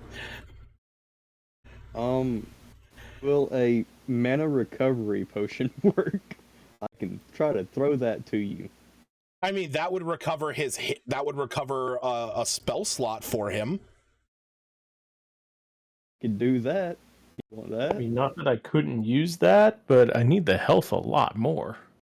Can't heal you though, unless I can heal you through beef chuck. Well, then could you kill the thing that's trying to murder me? I can try, yeah. Which he did just hit, so hit it more.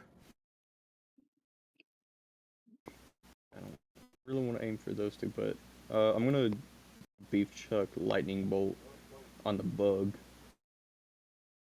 Please spell it again. Please spell it again. Can I aim it downward more so that it's aiming directly for Groff? You mean you would like Beef Chuck to move so that it's at a more advantageous position to not hit Groff? Yeah. Why is Groff moving? I had to move Groff to get access to that line. I thought Groff decided to move himself. I was like, I'm just moving. I'm out of there. Yeah, I don't fight here anymore. Yeah. It fails. Go ahead and roll the damage. Yes. Only the first time I actually get to use this. You used it. Well, I mean, with someone failing. Ouch. I mean, 11 damage. Let's go. Right. You definitely hit this thing. As you do, you can see that it's kind of like boiling the water that it contains within itself, as the lightning kind of surrounds it, and it turns around and like snaps its mandibles towards towards Beef Chuck. Awesome. Baby Groff can get a back attack now. Right. That is my turn. Okay. Did some damage to it, Groff. Maybe took the focus off of you for a little bit. All right. So, I don't know how you want me to do damage to it. I gotta be ranged, and there's no more range for me to move. from that side window that I described a moment ago, you hear this as these stone plates move out of the way, and I did misspeak. I said crossbows. They are javelins. You see javelins aiming out from there. Now these holes are about 10 feet up off of the ground from, or wait, is it, sorry, 20 feet, sorry. These holes are about 20 feet up in the air. And as you hear these things slide open, you see two Duragar faces look down. They look across and see the Umber Hulk and are kind of taken aback. And then they see the other Duragar farther back and they see all of you. And it is with that they are going to throw their javelins.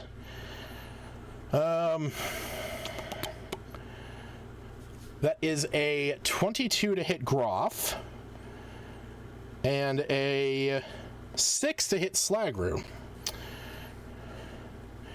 Groff, you're going to take 7 points of piercing damage as one of these shouts down at you in Undercommon, something you can't understand. Hellish Rebuke. You don't have that. I want to use it. I know. All right.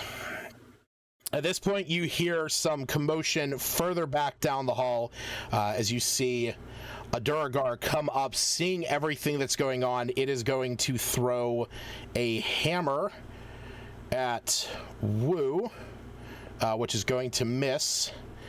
And then the one next to Neogiri is going to take some attacks now that he is within melee range.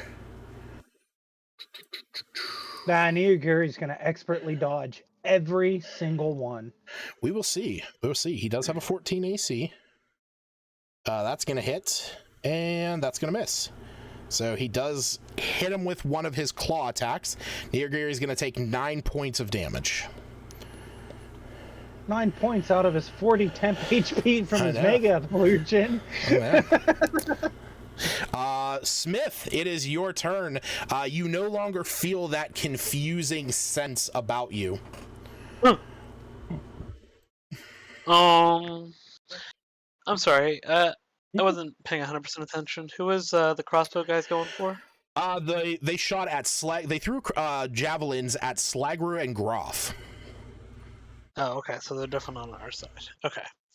Do I have? Where are they again? Do I have like line of sight of? You do. Those guys. Well, you see that there are like openings now up in that section. To the right there. Yes, up and to the right. I don't have it like perfectly set up just because I'd have to do like really small lines, basically. But yeah. Kind of inclined to go for the guys to the left, but I don't know. Groff's getting attacked. He's bloodied. What are the guys to the left doing? Are they doing much of anything? They are prepped and ready to fight. They're about to go ham. Because they were ready to fight you guys. On our side, though, right? Yeah, they were ready to fight you guys the moment you walked in. And then all of a sudden you guys shot the two that were holding the Umber Hulk at bay, causing them to drop their ropes. And so they then just, tried to defend themselves against the Umber Hulk that was right there, and now they seem pretty miffed. He's not bloodied by chance, is he? Who? The Umber Hulk? The Umber Hulk is bloodied, actually. Oh, okay. It is. Does he have his back turned to me? Would that give me an advantage? I mean, not advantage, but would it? I wouldn't be looking into his eyes, correct? You have to simply see his eyes. He has like these bulbous kind of eyes. I will say because he is actively he actively has his back turned towards you. I will say that I will give you advantage on the saving throw. Okay, well, it's not very good odds, but let's just go for it. Or we could just not look, or we can take a disadvantage, right? If that's exactly it, you can choose to have advantage on the save to risk like not accidentally hitting this thing, or you can run up, avert your gaze, and take the disadvantage on your attacks because you're technically attacking an unseen target at that point. It's a big risk-reward situation. Bonus though? Sorry, say that again? Like the flanking bonus? You would get a flanking bonus. Okay. Oh, yeah, let's do that. I'll take the disadvantage. The disadvantage. Oh, okay. So you're just gonna avert your eyes. Okay, correct. Cool. Go ahead and. That is absolutely necessary, still, right? Even though he's got his back turned. Correct. I would give you advantage because it's gonna be once you look at this creature, even though it does have its back turned towards you, it would still proc the effect. Okay. All right, disadvantage. Coolio. That one, inspiration. Inspiration though. All right, second attack. Nothing bad to happen from that other than missing? No, yeah, I'm not imposing for the remainder of this dungeon, unless it's like something very, like you're trying to shoot between two of your allies and like do something weird, I'm not going to impose any kind of crit fail stipulations. That hits though, that 19 definitely hits. Okay. And I am still raging, right? Correct. Awesome. All right. So it's going to be Fury. 2, 2. All right. I don't think I have any sort of bonus action, do I? Let me just double check here. Sure. You would have your Morning Lord's Wreath and your Summer's Wreath, so you could make your weapon burst into flames or radiance.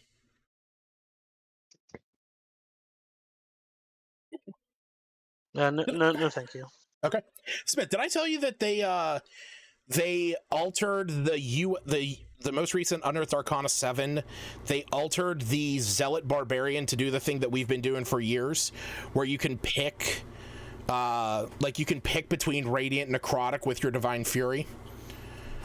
Because before you have because you have to pick when you pick your subclass. Now it's any time that you attack, you can pick Radiant, or any time that it procs, you can pick Radiant or Necrotic. So I like that. I like more versatility. All right. So this guy's going to run up. He is dashing. He's going to get. Can I move? Where? Is he actively engaged with me? He is actively. Yeah. You would. Okay, even if he's looking the other way. Oh yeah. Opportunity attacks would still proc. Okay, just double checking. Okay. Okay. I wasn't 100% sure on that. All right. Sweet. Good. I can get him within range.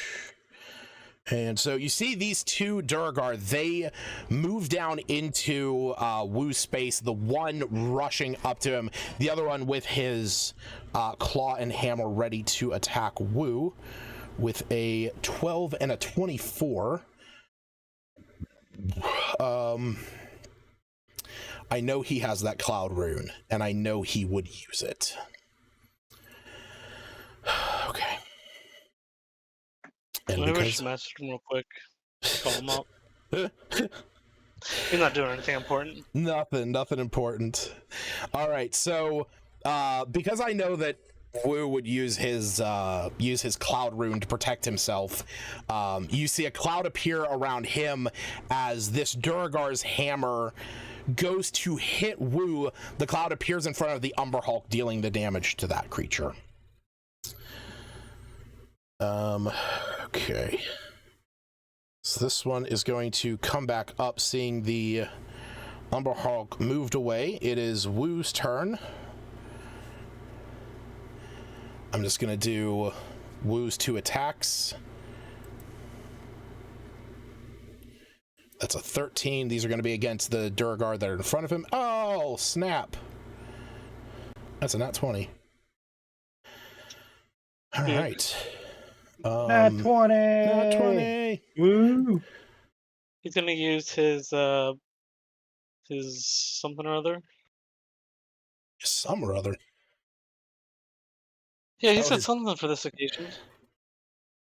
For a nat 20? I don't know. You know what? Arguably, I think he would grow large and use his giant's might, though.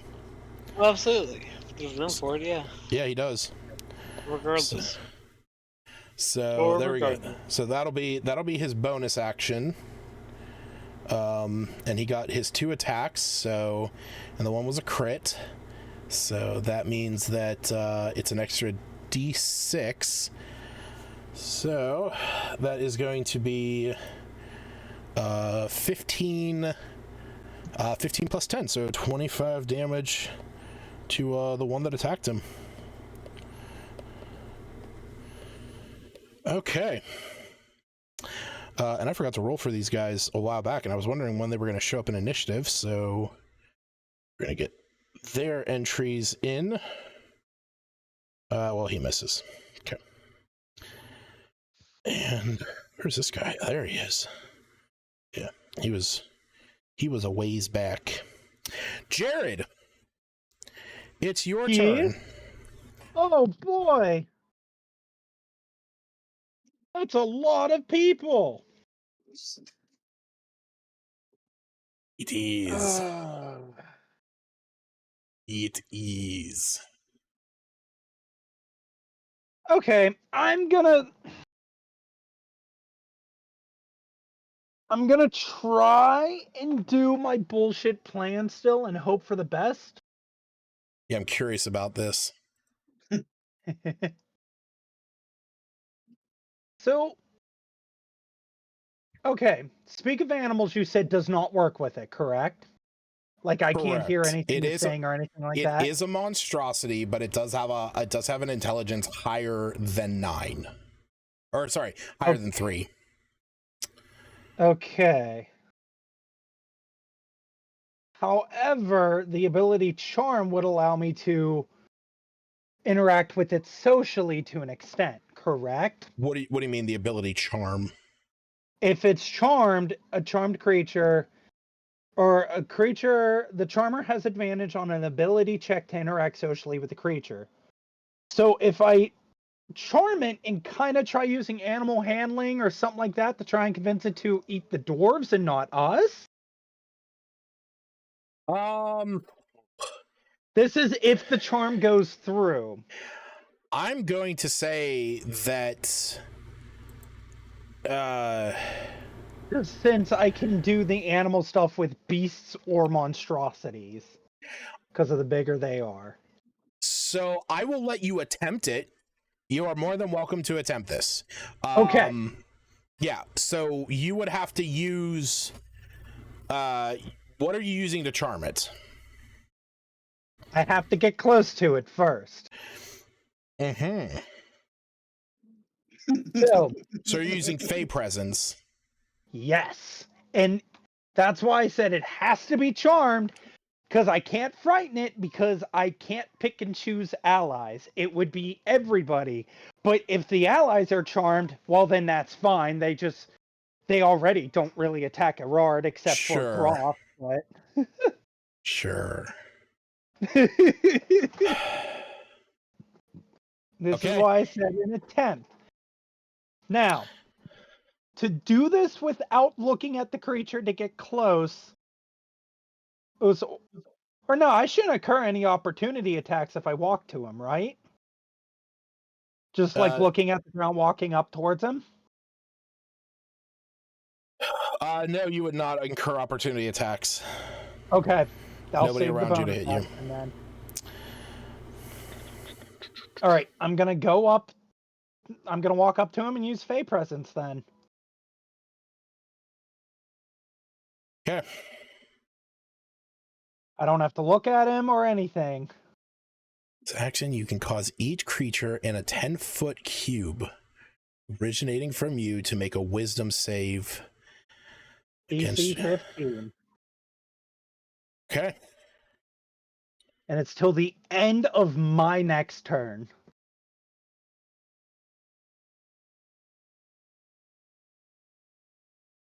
So, sorry, Smith, you might feel a little bit of a tingling sensation, but I promise that it's not going to do anything bad to you. He got an nat 20? Yeah. Damn. That's fine. Okay. So, he's just not charmed. That was your action. Correct. And you still have your bonus action. Yep, and that's why I'm going to Misty Step away from the creature. Okay. Do you want to go back to where you were, or where do you want to go? Absolutely back to where I was. Wait, do you have spells? Doesn't matter. I get it from Fey Touched. Oh, that's right. That's right. You do have that. Yeah, you do. Okay. Once per long rest. Okay. Yeah, I do. Because I still have Misty Escape as a reaction, too, that doesn't use a spell slot. Yep. All right. Okay. So as you jump back to there, what would you like Neogiri to do? I'm probably still going to have him hack and slash at U1. Clear. Go ahead and make his 2 attacks.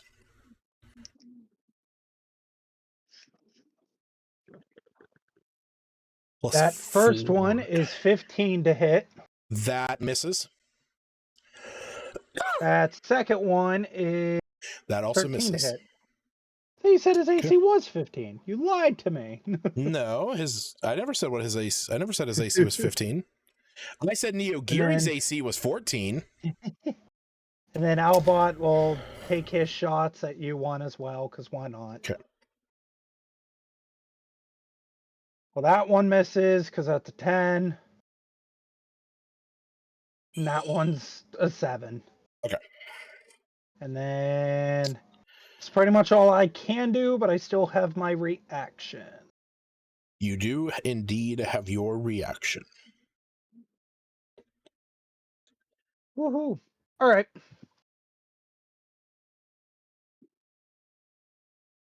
Okay.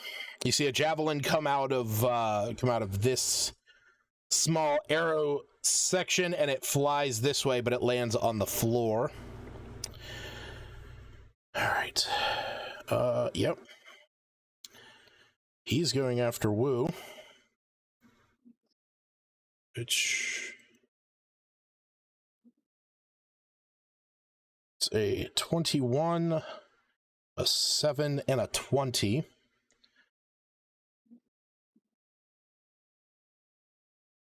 So that is going to be 14 points of damage to Wu. All right. This one is running up. And seeing that you are commanding Neogiri, you are teleporting around, this one is going to come up and go after Gerard with an 18, an 11, and a 20. For 12 points of damage to Gerard.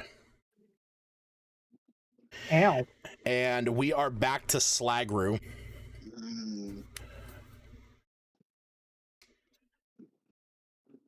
Okay. So Slagru has seen that people have been averting their eyes from this guy. Yes. Yes, you have. Okay.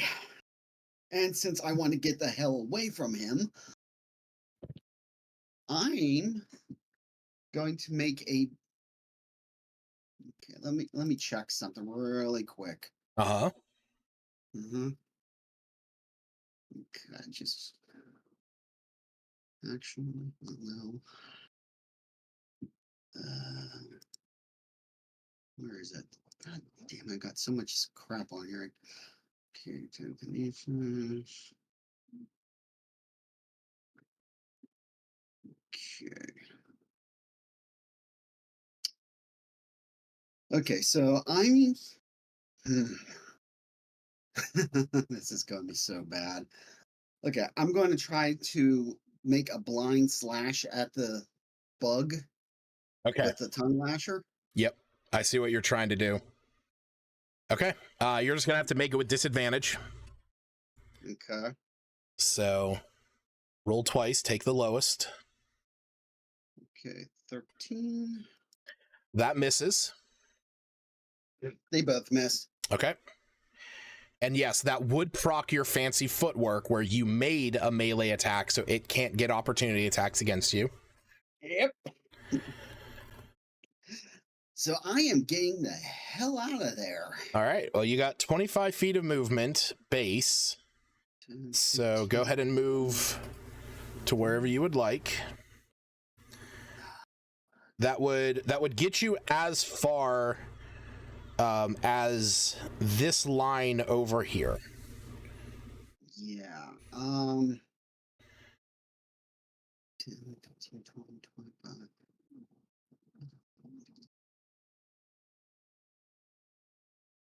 You said. Okay. Okay, I will run up towards. I'm towards the samurai raccoon. Get that. Okay. So, You run over there. We now have a dwarf, a roguish dwarf with a laser gun back to back with a samurai raccoon. If this isn't the most fantasy thing we've ever seen,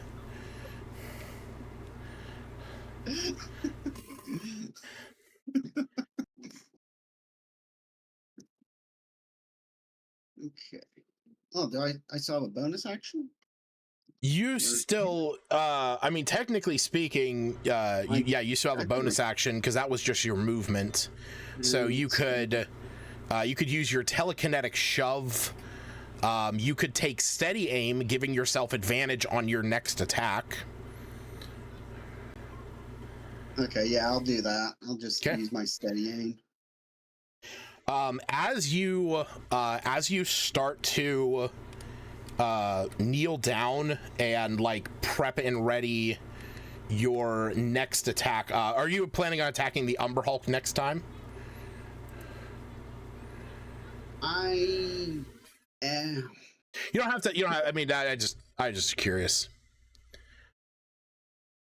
Considering the immediate threat that's coming up on the left.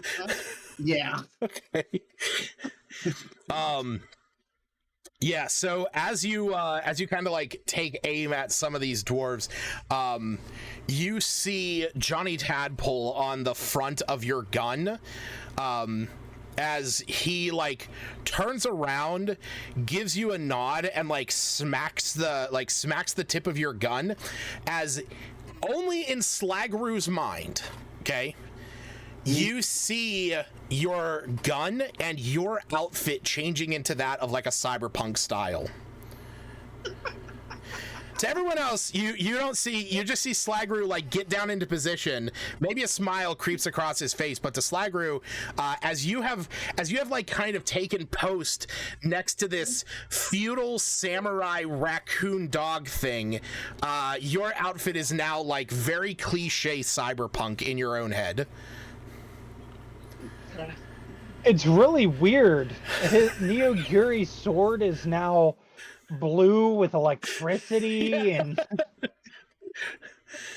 oh man, it's neon now. Yeah, just full on. There's so much neon and everything going on.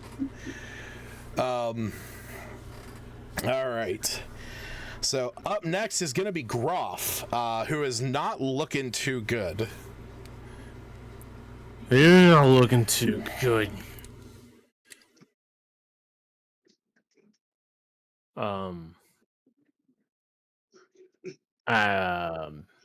Yeah. Situation sucks. I'm gonna reload my quick save.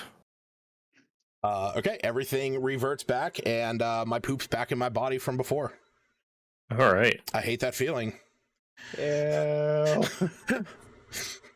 Well, it's not so bad. Anyway, I need to heal because somebody wouldn't do it. But I'm gonna use my last spell slot and use Cure Wounds on myself. Okay.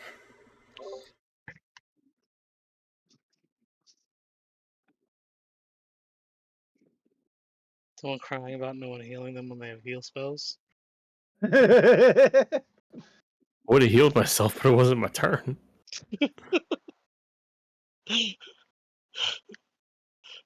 And that's... I'm gonna say that's all I can... Well, I think if I get the opportunity to attack, I'm probably gonna go down again. So I'm just gonna pass. Do you want to take do you want to ready an action? Or dodge? Or do you want to take? Do you want to? Well, my action was my. Oh, your action was my spell. Your spell. So, I mean, if you want to give me a bonus action, like a bonus action, not a bonus action. I'm gonna give you a bonus full action. I don't have any bonus actions that matter either. So. Yeah, because the only thing I was thinking, you could have cast Healing Spirit. Out of spell slots. Oh, wait, what? I'm out of spell slots. You could disengage and run away. On my side, can't disengage. That's an action. I mean, you could have done that to begin with. Yeah, but then I needed to heal, so Gotcha. On my side, it was still showing that you had them, so I was curious. I saved the DM. Wait, okay, hold on. Let me. You have a potion of healing. You have a greater potion of healing. That's a bonus action to drink it. Oh, I didn't even know I had it. Yes. It's under your Fleer's goggles. Never look at that. Yeah, so look at your inventory next time. So go ahead and roll for that. That's 4d4 plus 4, because you roll if it's the bonus action. And then if it's any different than what you had... Okay, so just, take 4 points of damage back. Nah, I'm just going to heal for another 11. What the fuck? I want my HP back. Oh, okay, Lucas, that's fine. That's totally fine. If you just want to heal for another 11, I have no problem with that. I was just going to say you could have done that instead of the cure wounds. Nah, we're good. Lucas, can I get a full party restore? Not yet.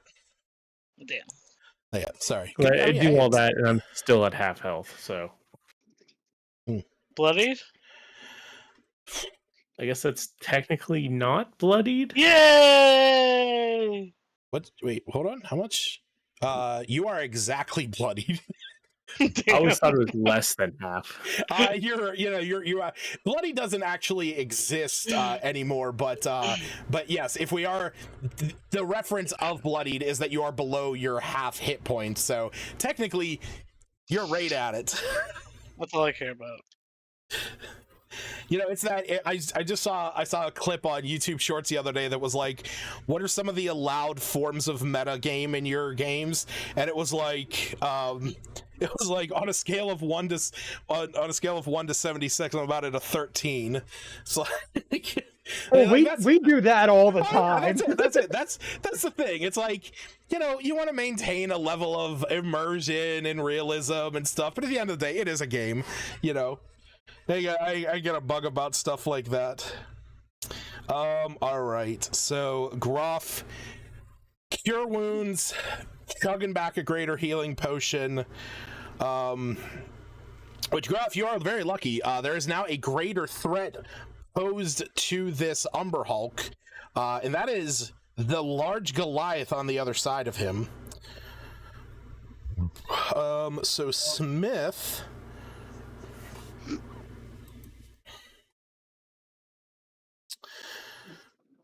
Jesus fucking Christ. None of them hit you. It's Raven Chuck's turn.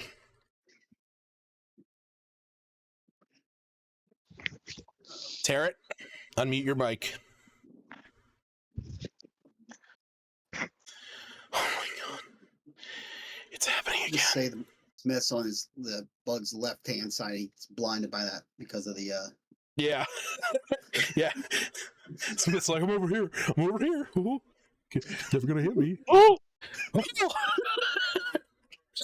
I'd pay money to see somebody role play a fucking like Goliath bruiser who has the voice of Mickey. Just walking up like, oh. Did you get your spine ripped out of your asshole? Did you know half the bones in your body are in your hands and feet? I'm gonna break the other half. What the heck? Welcome back. It's your turn. Okay. Yeah, but question, it's 32 teeth. When I'm done, you're gonna have 0. To reload. I thought it was still Flaggery's turn. No, it's currently Raven Chuck's. I'm sorry, I was talking to...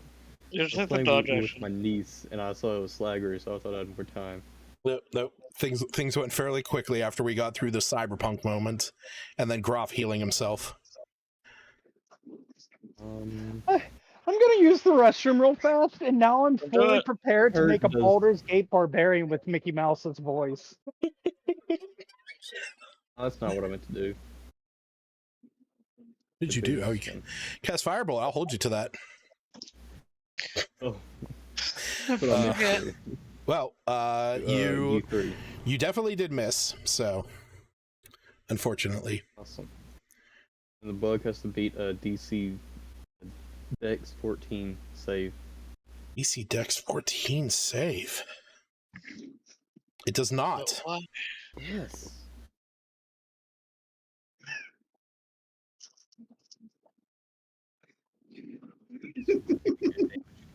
Yes. 15 damage. What is so funny? I don't know anymore. I definitely sent Glenn pictures of cyberpunk dwarves. So let me I'll share the two better ones. I'll share the two favorite ones.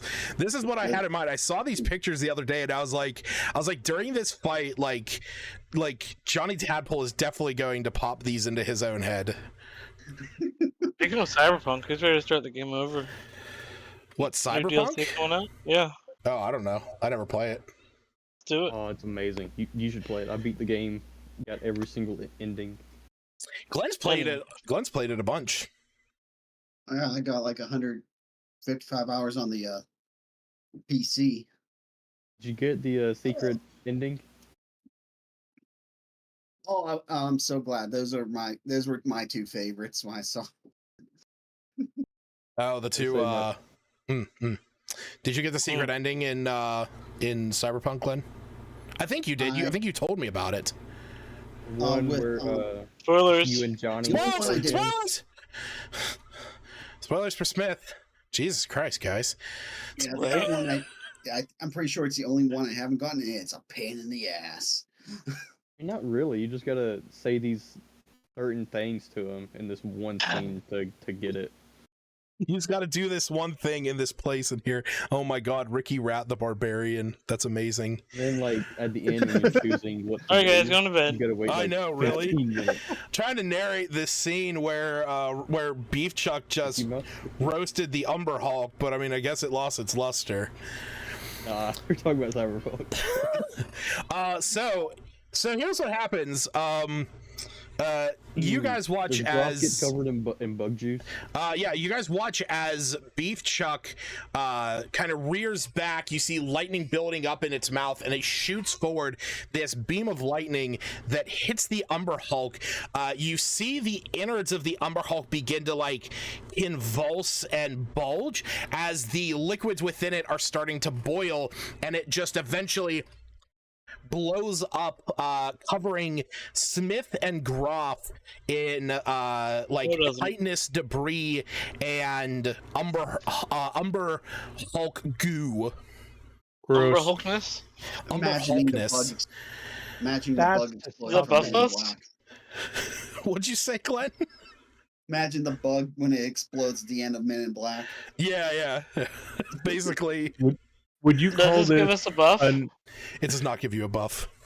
Would you call this an Umber Bukake? Oh God. How's that spelled again? Boo cake. Well, ladies and gentlemen, it's been nice while Lucas was affiliated, but not anymore. Yeah. 1 second.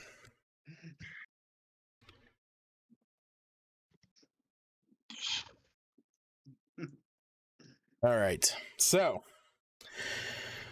on to the two up here. As they see the Umber Hulk pop, you hear them shout something, and then they pop back up from where they had ducked behind, and you see that each one of them throws a javelin out, one at Groff, one at Smith.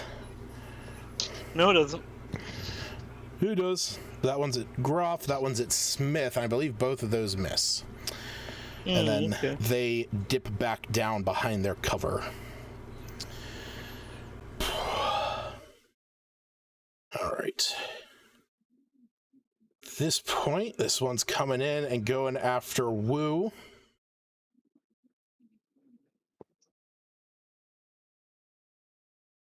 Well, that's a nat 20. The gangbang going on over there. Whoa! 20! Wu is going to take 22 points of damage.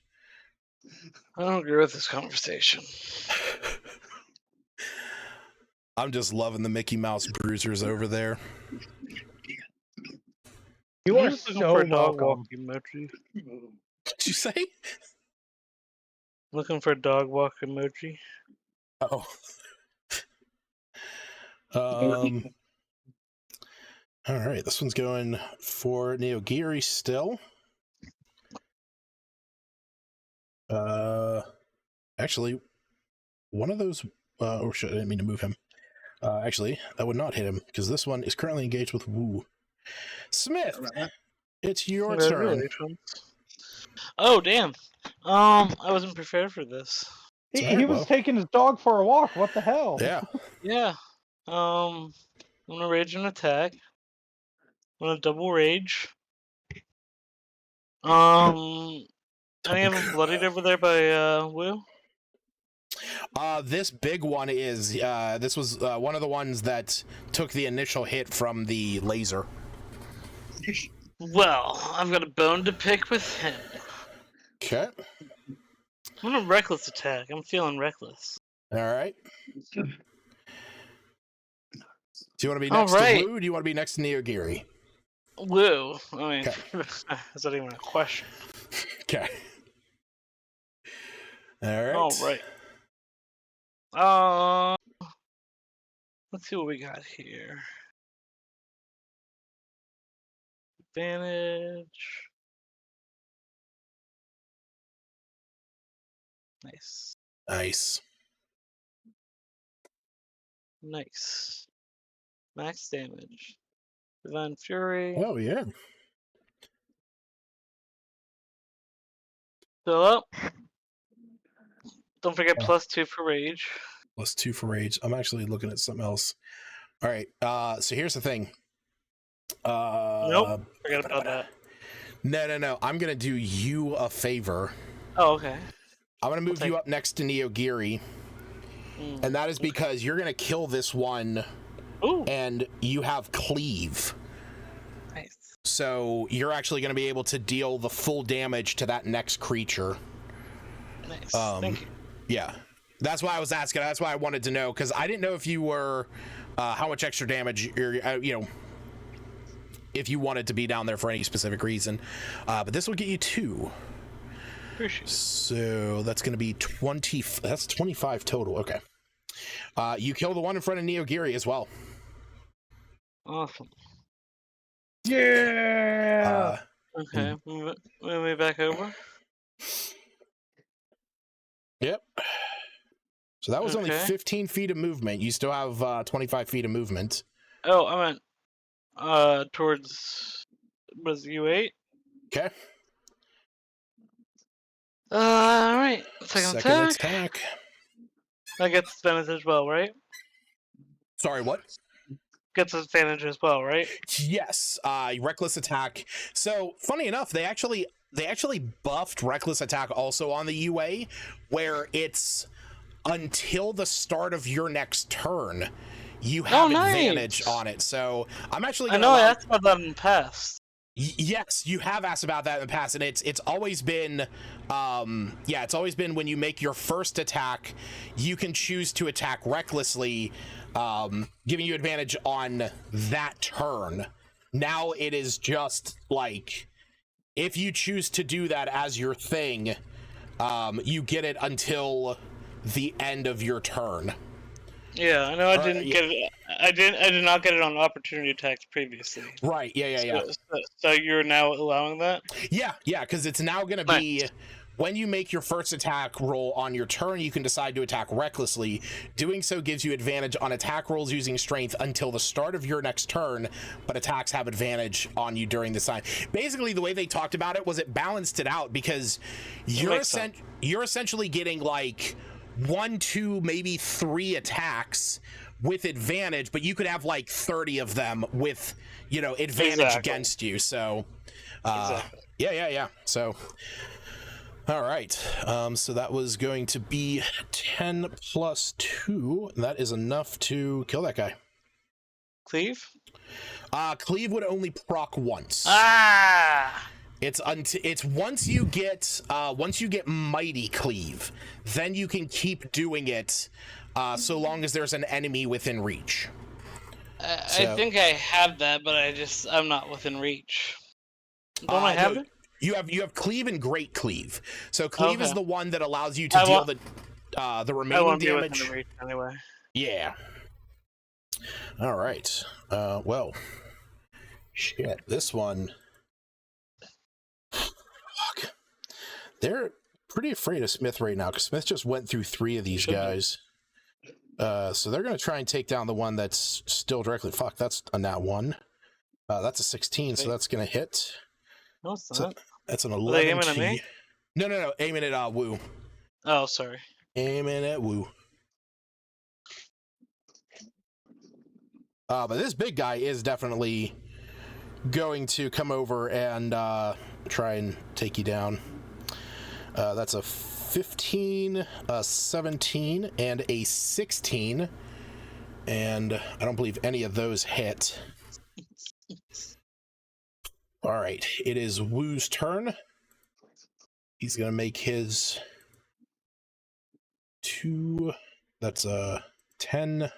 Does he have Sentinel? Wu does not. No? Okay. No, he has cleave as well, though. All right, and he is going to use his offhand as well. There's going to be 2 hits. So that is going to be 9 and 4, so that's 13 to the one directly in front. Yeah. That's 13 to the one directly in front of him. All right, this guy's going to stab with his javelin. That hits. 7 to the one closest to the wall.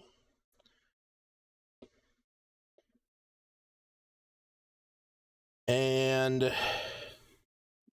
I have the one that was back here. He's going to get to here and go after Smith. No. Well, actually, he hits you with with his hammer. Smith, you're going to take 5 points of bludgeoning damage. And we are on to Gerard. That was with it halved? That was with it halved, yeah. Otherwise, it would have been 10. Did he proc Sentinel on anybody? Did who?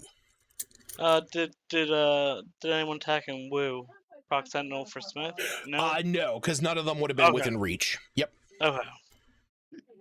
Okay, since it is now Gerard's turn, I guess I'll do what every warlock is good at. Eldritch Blast and nothing else. Nice. Do it. He won't do it. I'll go after you 4. Nat 20! Nat 20! You have extra inspiration? No, actually, I just got one back. Oh, I get multiple beams of Eldritch Blast, don't I? You do.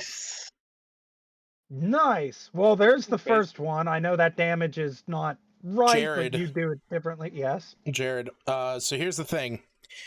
I don't want to take away this nat 20 from you, but you need to move 5 feet away from you 3 to use your ranged spell attack without disadvantage. I'm not aiming at you 3, though. No. If you are within 5 feet of an enemy, you have disadvantage on range attacks. Oh, then I'm just gonna use my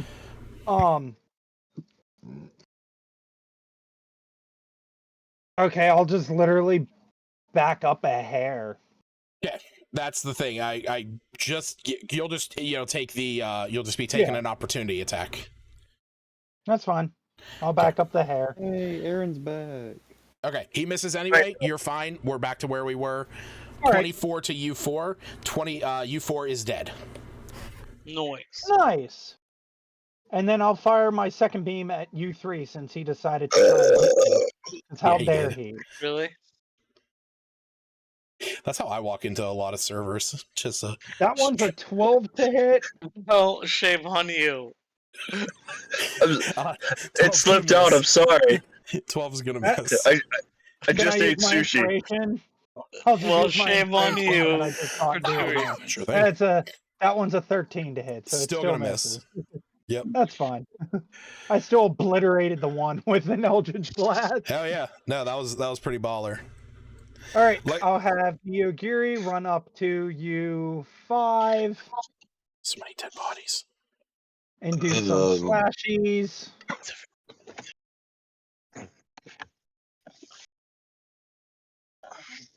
That's an 18 to hit for the first one. That hits. And the second one is a 9. That misses. I don't know. I heard Smith say Hold on. So. Did you roll a 9? No, he rolled a 5 plus 4. Okay, so he got a 9. With Smith and Wu being next to him, does that help at all? Tactics? No, does not. I appreciate. So he wouldn't get a he plus does, 2. I mean, he does get a flanking bonus, but an 11 does not hit. Okay. Yeah, because an 18, every little bit helps. Yeah. The 18. Right. Yeah, good call. Well, I mean, let's see here. So that's the slashing and force plus the spell's level and piercing plus 7, 3. yeah. Yep, and then the force damage as well. Okay, 15 damage. And then Albot will just take a shot at him too. And this is where the rolls go bad because Albot always gets bad rolls. Yep, there's the first shot. And second shot for Albot still Jesus misses. Christ. He never hits, Lucas. I don't know what it is. No matter what it is, he has a plus 3. He never rolls higher than a 10. Ever. Ugh. Albot has never rolled higher than a 10, except the one time we used a rifle. Maybe you need to get a new bird. He's there for cannon fodder. That's literally it. Yeah, He's there for cannon fodder, and I get a +1 bonus on persuasion checks if he's within 10 feet of me. All right. So just there to be used. The only other good thing he's good for is if, for whatever reason, if Lucas says, hey, you guys need to keep track of rations or some shit, I can do sharing is caring. That's true. Raventuck, you're going to take 8 points of damage as the Duragar next to you is going to hit you in the head with his hammer. Oh boy. Oh boy. Barbarian Mickey is here to wreck chaos. Woo, don't you have like a get hit, you smack him? No. That's Smith. No? That's Smith. Smith has Sentinel. Smith's so upset I don't have that. Yeah. Smith is the one that has Sentinel. The ability that I think you're thinking of, Tarot, is his Cloud Rune, which was used to hit the whatchamacallit, the Umber Hulk already. Okay. I was wondering if that had been used already or not. Yep, it has. Slagru, it is your turn. There are 3 of these Duragar left.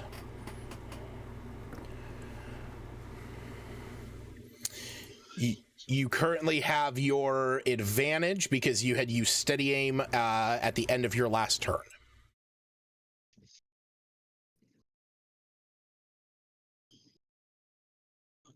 Glenn. 32 miles.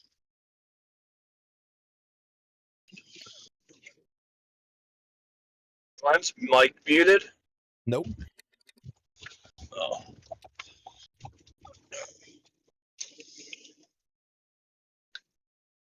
So I just had a Yingling Oktoberfest. I don't know how I feel about it. Didn't happen. Never was a huge fan of them. It's literally your bare basic Hefenweisen. That's Hear it. me now? There we are. Yes. God damn it. Okay. I want to go for U5.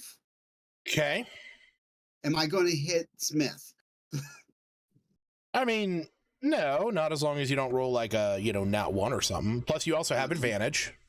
Okay. Okay, let's see. I hate you so much right now, Lucas. Why?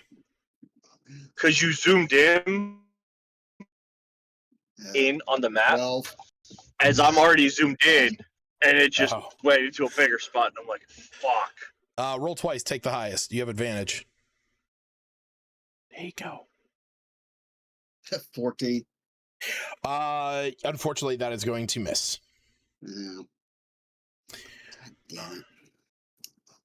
Well, you do have a bonus action, so you could take another steady aim.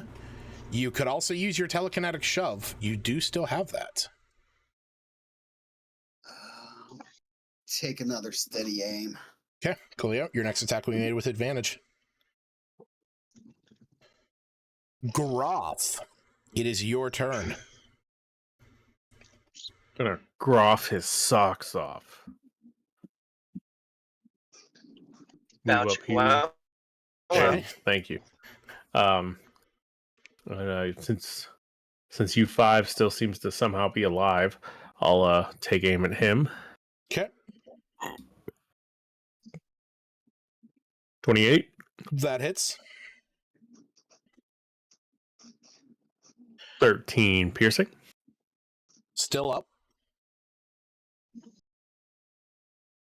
26. That hits. 11 piercing.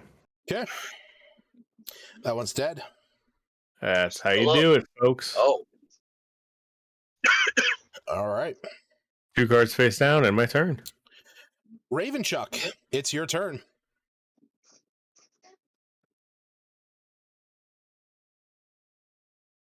Tarot, your mic is muted.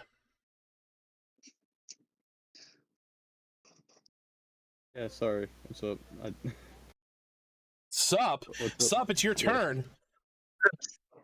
Why does my web client keep disconnecting? I'm watching it, just waiting for Slagru to get to move on. So stop watching it. It's a scary clown. Okay, fair enough. It's a stupid clown. I don't like scary movies. You don't like anything scary. I like scary things sometimes.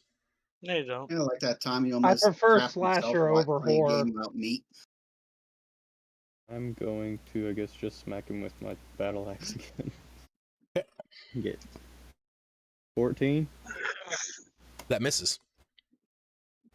15? No. I'm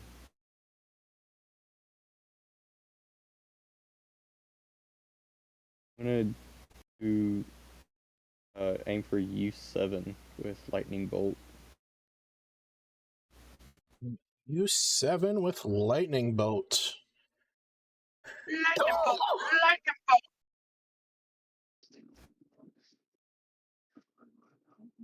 That's a nat 1. Yes.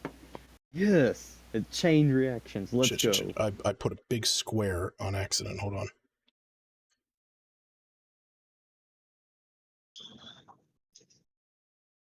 I get a chain reaction. Gerard, I need you to make a dexterity saving throw. Crap, I didn't realize he was in range. Man, that's why you should always ask questions. That's a 6. Wait a minute. Don't I have an ability? No, you don't have sculpt spells. Well, let me rephrase that. I thought I could, like, help him with a save. You can help yourself with a save by using your flash of genius. Oh no, that is one. Oh. That is one that you can give that to him. It's a creature within 30 feet. Awesome. You can give him +4 to that. Just isn't gonna help him. Is it gonna help? Never mind. Go ahead and roll the damage. Well, I tried, man.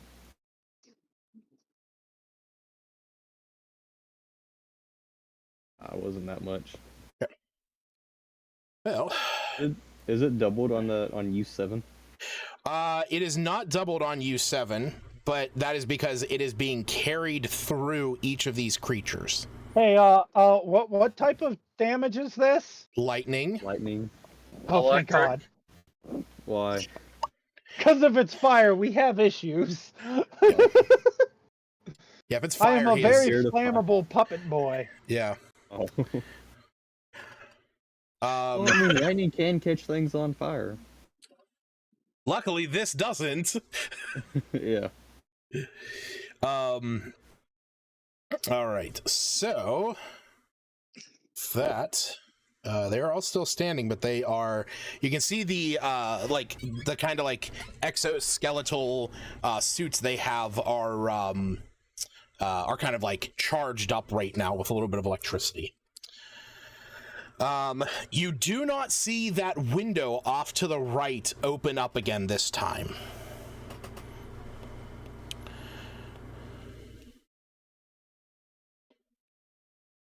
I promise Justin and I are fully behaving ourselves.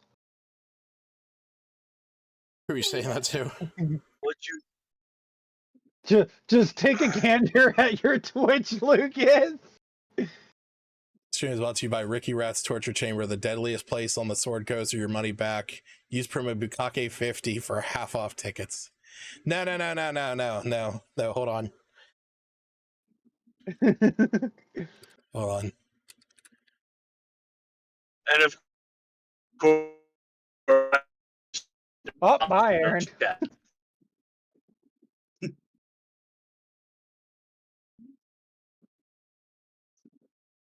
Not a single one person commented on my penis in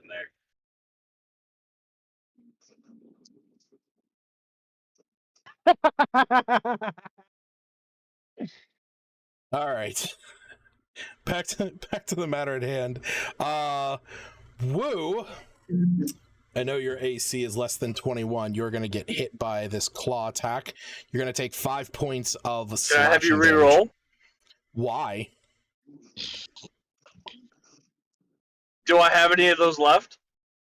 What is it? You know what? No. The runic shield? Yeah. How many of those do I have? 2 left. Never mind. Okay. What's my AC? 16. Okay. Never mind. Okay. I was going to do the defensive duelist, but that wouldn't get my AC up high enough. The one where I use a reaction to add something to my AC. Yeah, to add your dexterity or your proficiency bonus. Yeah, I got you. Yeah. Smith, it's your turn.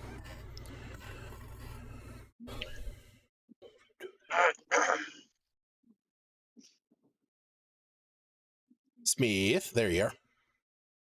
How about I move here? Okay. That's good, right? I don't incur any opportunity attacks. You would not incur an opportunity attack. Okay. I'm gonna go for, is U7 or U8 bloodied? Or that's U6? They are both. Or any indication who has less health? No? No, they are fairly even. Okay. +1 to both? +1 to both. Yep. Actually, okay. plus. Yes. Okay. Yeah. Okay. We'll go for U7, I guess. Reckless attack. Sure thing.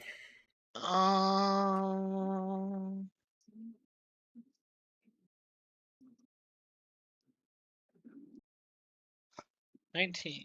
That hits. Want to re-roll that? Okay. Nice. Jury. So we're looking at 20 points of damage. Oh yeah. Oh, this was against which one? Was U7. Okay. U7. All right, you kill him, and Do both those damage bonuses carry over? Yes, actually, because it's once per turn deal excess. That's regular cleave, and then great cleave is you deal the full normal damage. So 20 would be over. Yes. Awesome. Well, even if I didn't have the Divine Fury in there, it would have been enough to kill him. Oh, cool. So. All right. So, and then I'll move up to U3. Okay. What is that? The one to the south of me? I can't see that. That's an ally. That was the one that's been stabbing out with a javelin. Why can I Is it because he's in the little like behind the? He's in a little hidey hole. Okay, because I can't really see him on the map. I can only like half see him. Right. That's because it's just a little tiny arrow slit that you can see him through. Okay, double checking. Yep. Okay. All right. So you three. All right. Reckless attack. Yeah. 17. That hits. Hits. Nice. Does. Aw, measly 11 damage. He is still standing, but he is terrified. He should be. Woo! It's your turn. There is but one Duragar directly in front of you, surrounded by you, Smith, and Ravenchuck. All 3 attacks on him. Okay. Chardolin. Ravenchuck? Chardolin. It should be a Chardolin and a normal. Yeah. Chardolin, and then offhand. Yeah. Okay. One of those hit for 4 damage. You're so fucking You rolled lucky. a d6 for being giant. Oh, no, I didn't. Good You call. haven't been doing it the entire time, have you? You've only had a couple hits, honestly. No, I'm just giving you shit. I know. Yeah. So that is enough to kill him. That point, combat is over.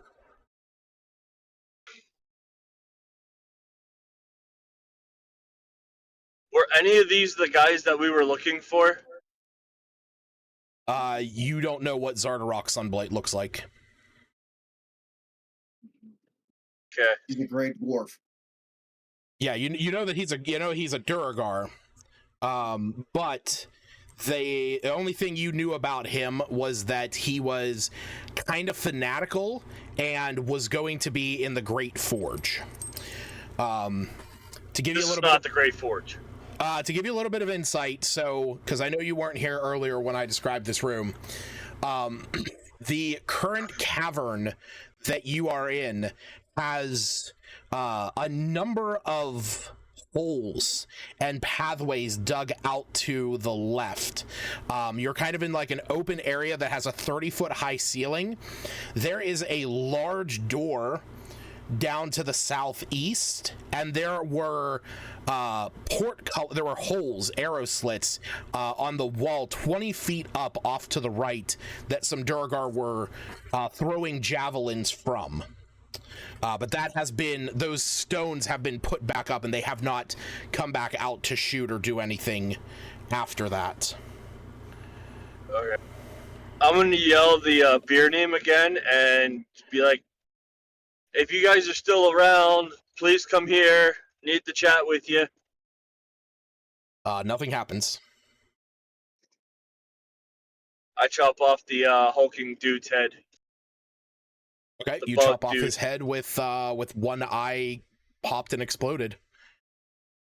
Okay.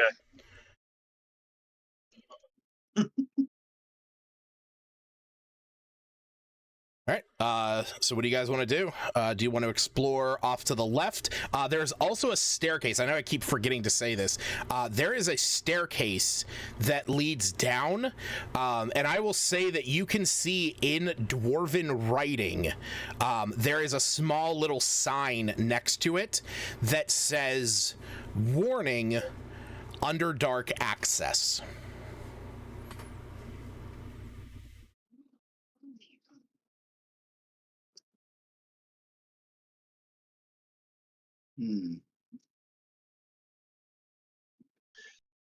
Woo's going to kind of follow everybody else's lead on the direction that they want to go. Okay. Erard will pull out the little radar thing and see if it's beeping loudly towards the stairs or down a hallway or something. It's not beeping anymore. Oh. Heal Justin. I mean, it beeps. Oh, that's right. We did get the We did get the psionic crystal. Slagru has the psi crystal. Yep. Yep.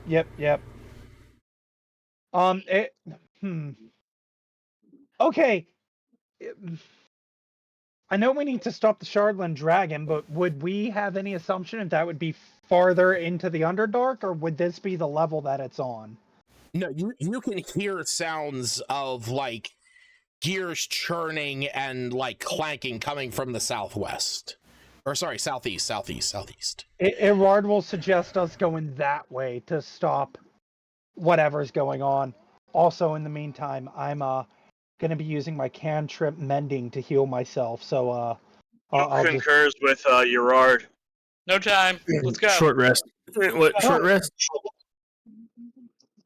I'm gonna heal Justin. I mean, it's just a cantrip spell. It only takes me 6 seconds every time, guys. So Mending takes 1 minute to cast.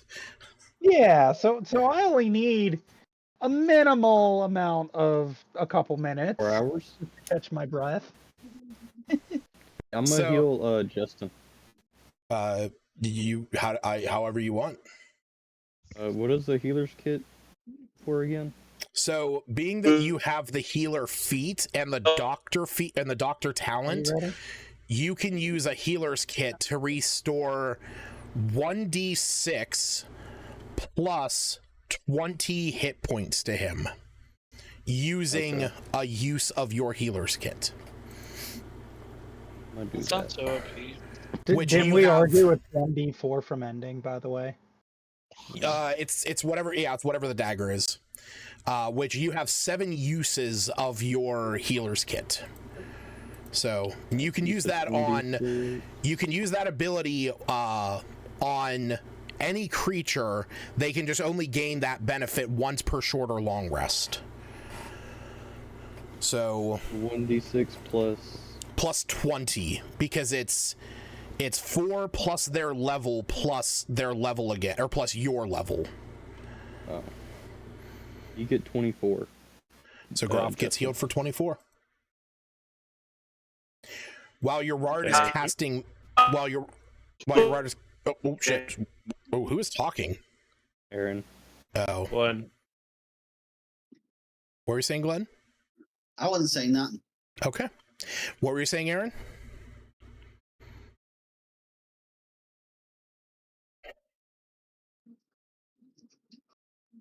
What were you saying, Smith? Oh no. Yeah, I always get those two confused. Got time for this shit. Aaron, just message me. All the cyberpunk stuff. Yeah, really. You know, I thought whenever I gave him that like momentary madness when he was sitting on the Shardland throne that he had to like babble incoherently, that it would carry into real life. Yeah. And fuck up his internet connection. I think he'd probably be better like switching over to cellular service. I don't know if he would be better. How does Wu look? Oh. Is he not home yet? I don't know. I thought he was. He went to a buddy's house, remember? 40 minutes. Jesus. Wu is less than half.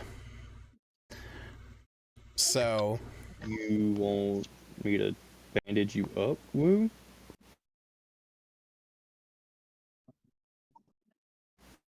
Yes, he does.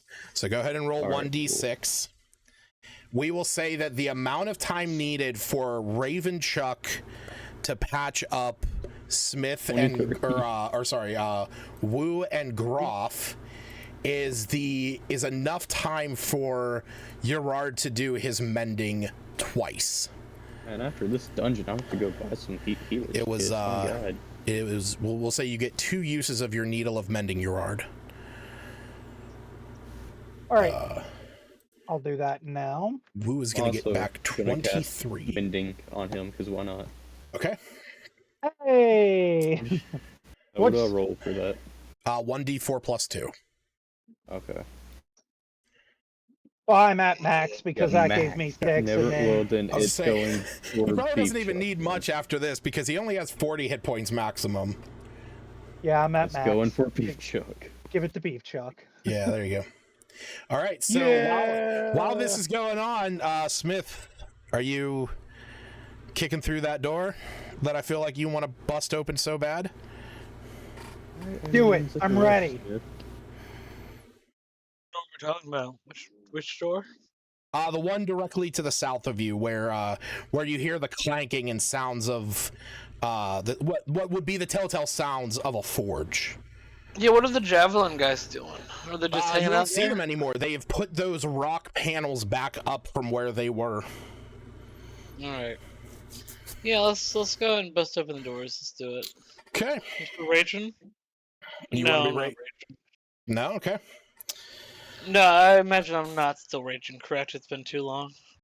You are not. Yes. It has been at least a minute.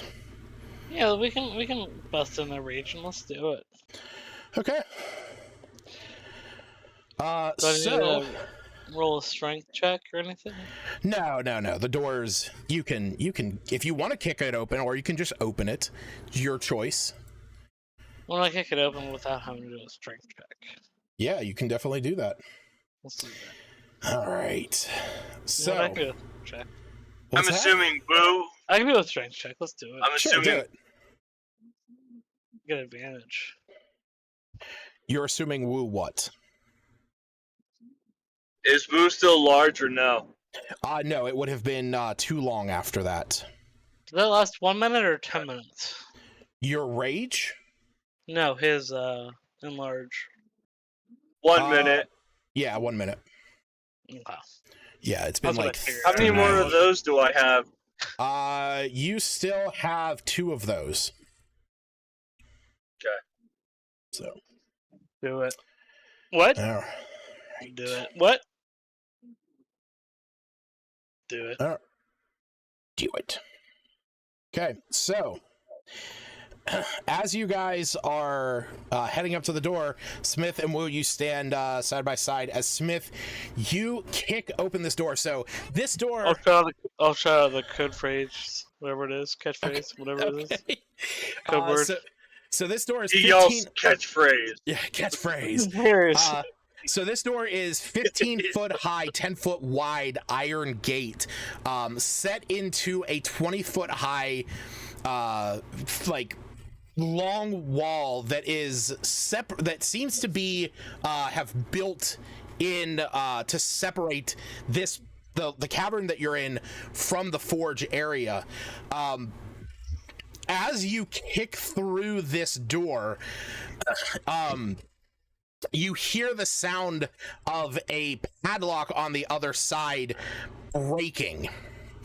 As you open the door, and I'm gonna move you in so that you can get this quick glance. Smoke fills the warm cavern, with which a ceiling that ranges from 40 feet high to 20 feet high along its southern wall.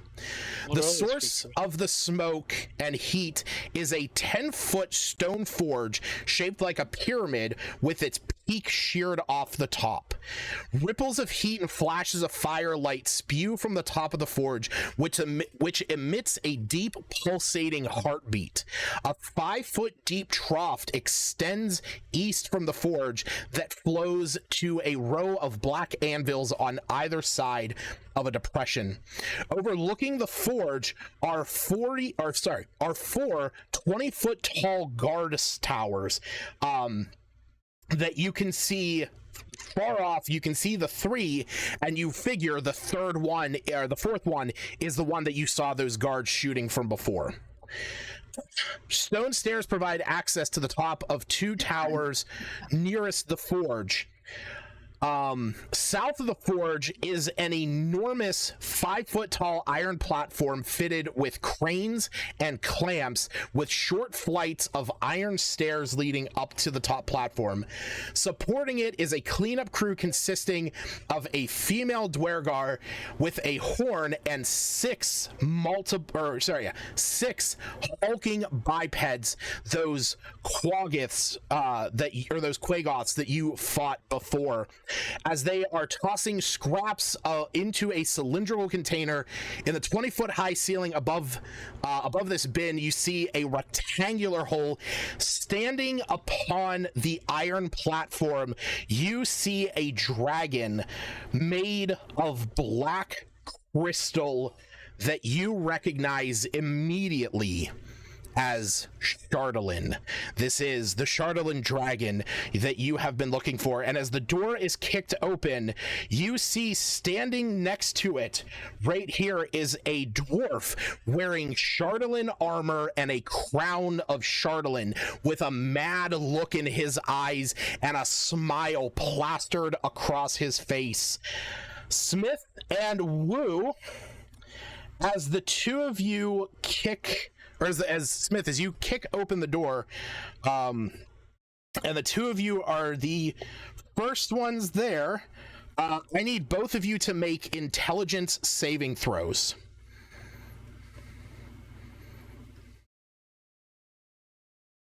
You got me, Lucas?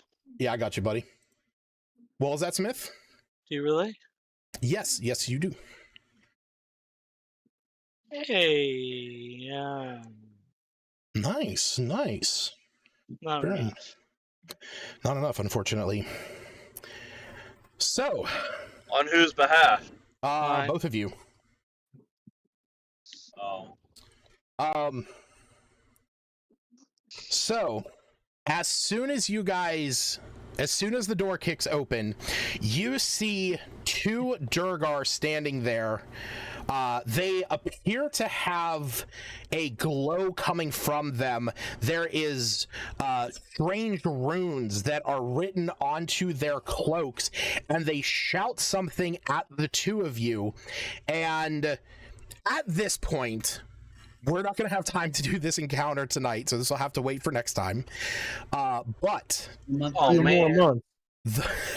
the way that the encounter is going to start off next session is Smith and Wu will be under the effects of these creatures' mind mastery ability, where you will have to use your reaction to make weapon attacks against creatures within 5 feet of you. Nice, let's do it. Let's kill everybody. So that is where we... Oh shit, I gotta remove that guy's picture from my thing. So that is where we are going to end tonight's session, as you guys have kicked open the door into the Great Forge. You see Zardarok Sunblight standing there with a maddening look in his eyes, and you hear, the two of you can hear these dwarves shout something at you, and your mind kind of blanks for a moment with wild, chaotic abandon. And those of you on the outside that can speak... actually, it would not be that. It would, I don't know if anybody could know this one. Oh, fuck. Actually, Slagru. What? You hear in a language that you are familiar with, but you have only recently taken the understanding to, as you hear a voice from inside that chamber yell, "Prepare the release of the dragon! We have invaders." That is where we're going to end it. Well, I heard something about sphincters. You heard, yeah. The rest of you heard. That's what I heard. Yeah. Prepare your sphincters. 100% he's saying open the sphincter, which is the ice gate at the top. Yes. Sure. So, yeah, to those of you watching at home, thanks for joining us. Appreciate it. And Penis. Last session of the year. hopefully our next session isn't, another month, but we'll see what October 8th holds for us. To those of you watching, About that. oh God, yeah, we'll find out. We'll figure out what's going on. Yeah, we'll see you guys later. I should be around. Bye, everybody. Bye.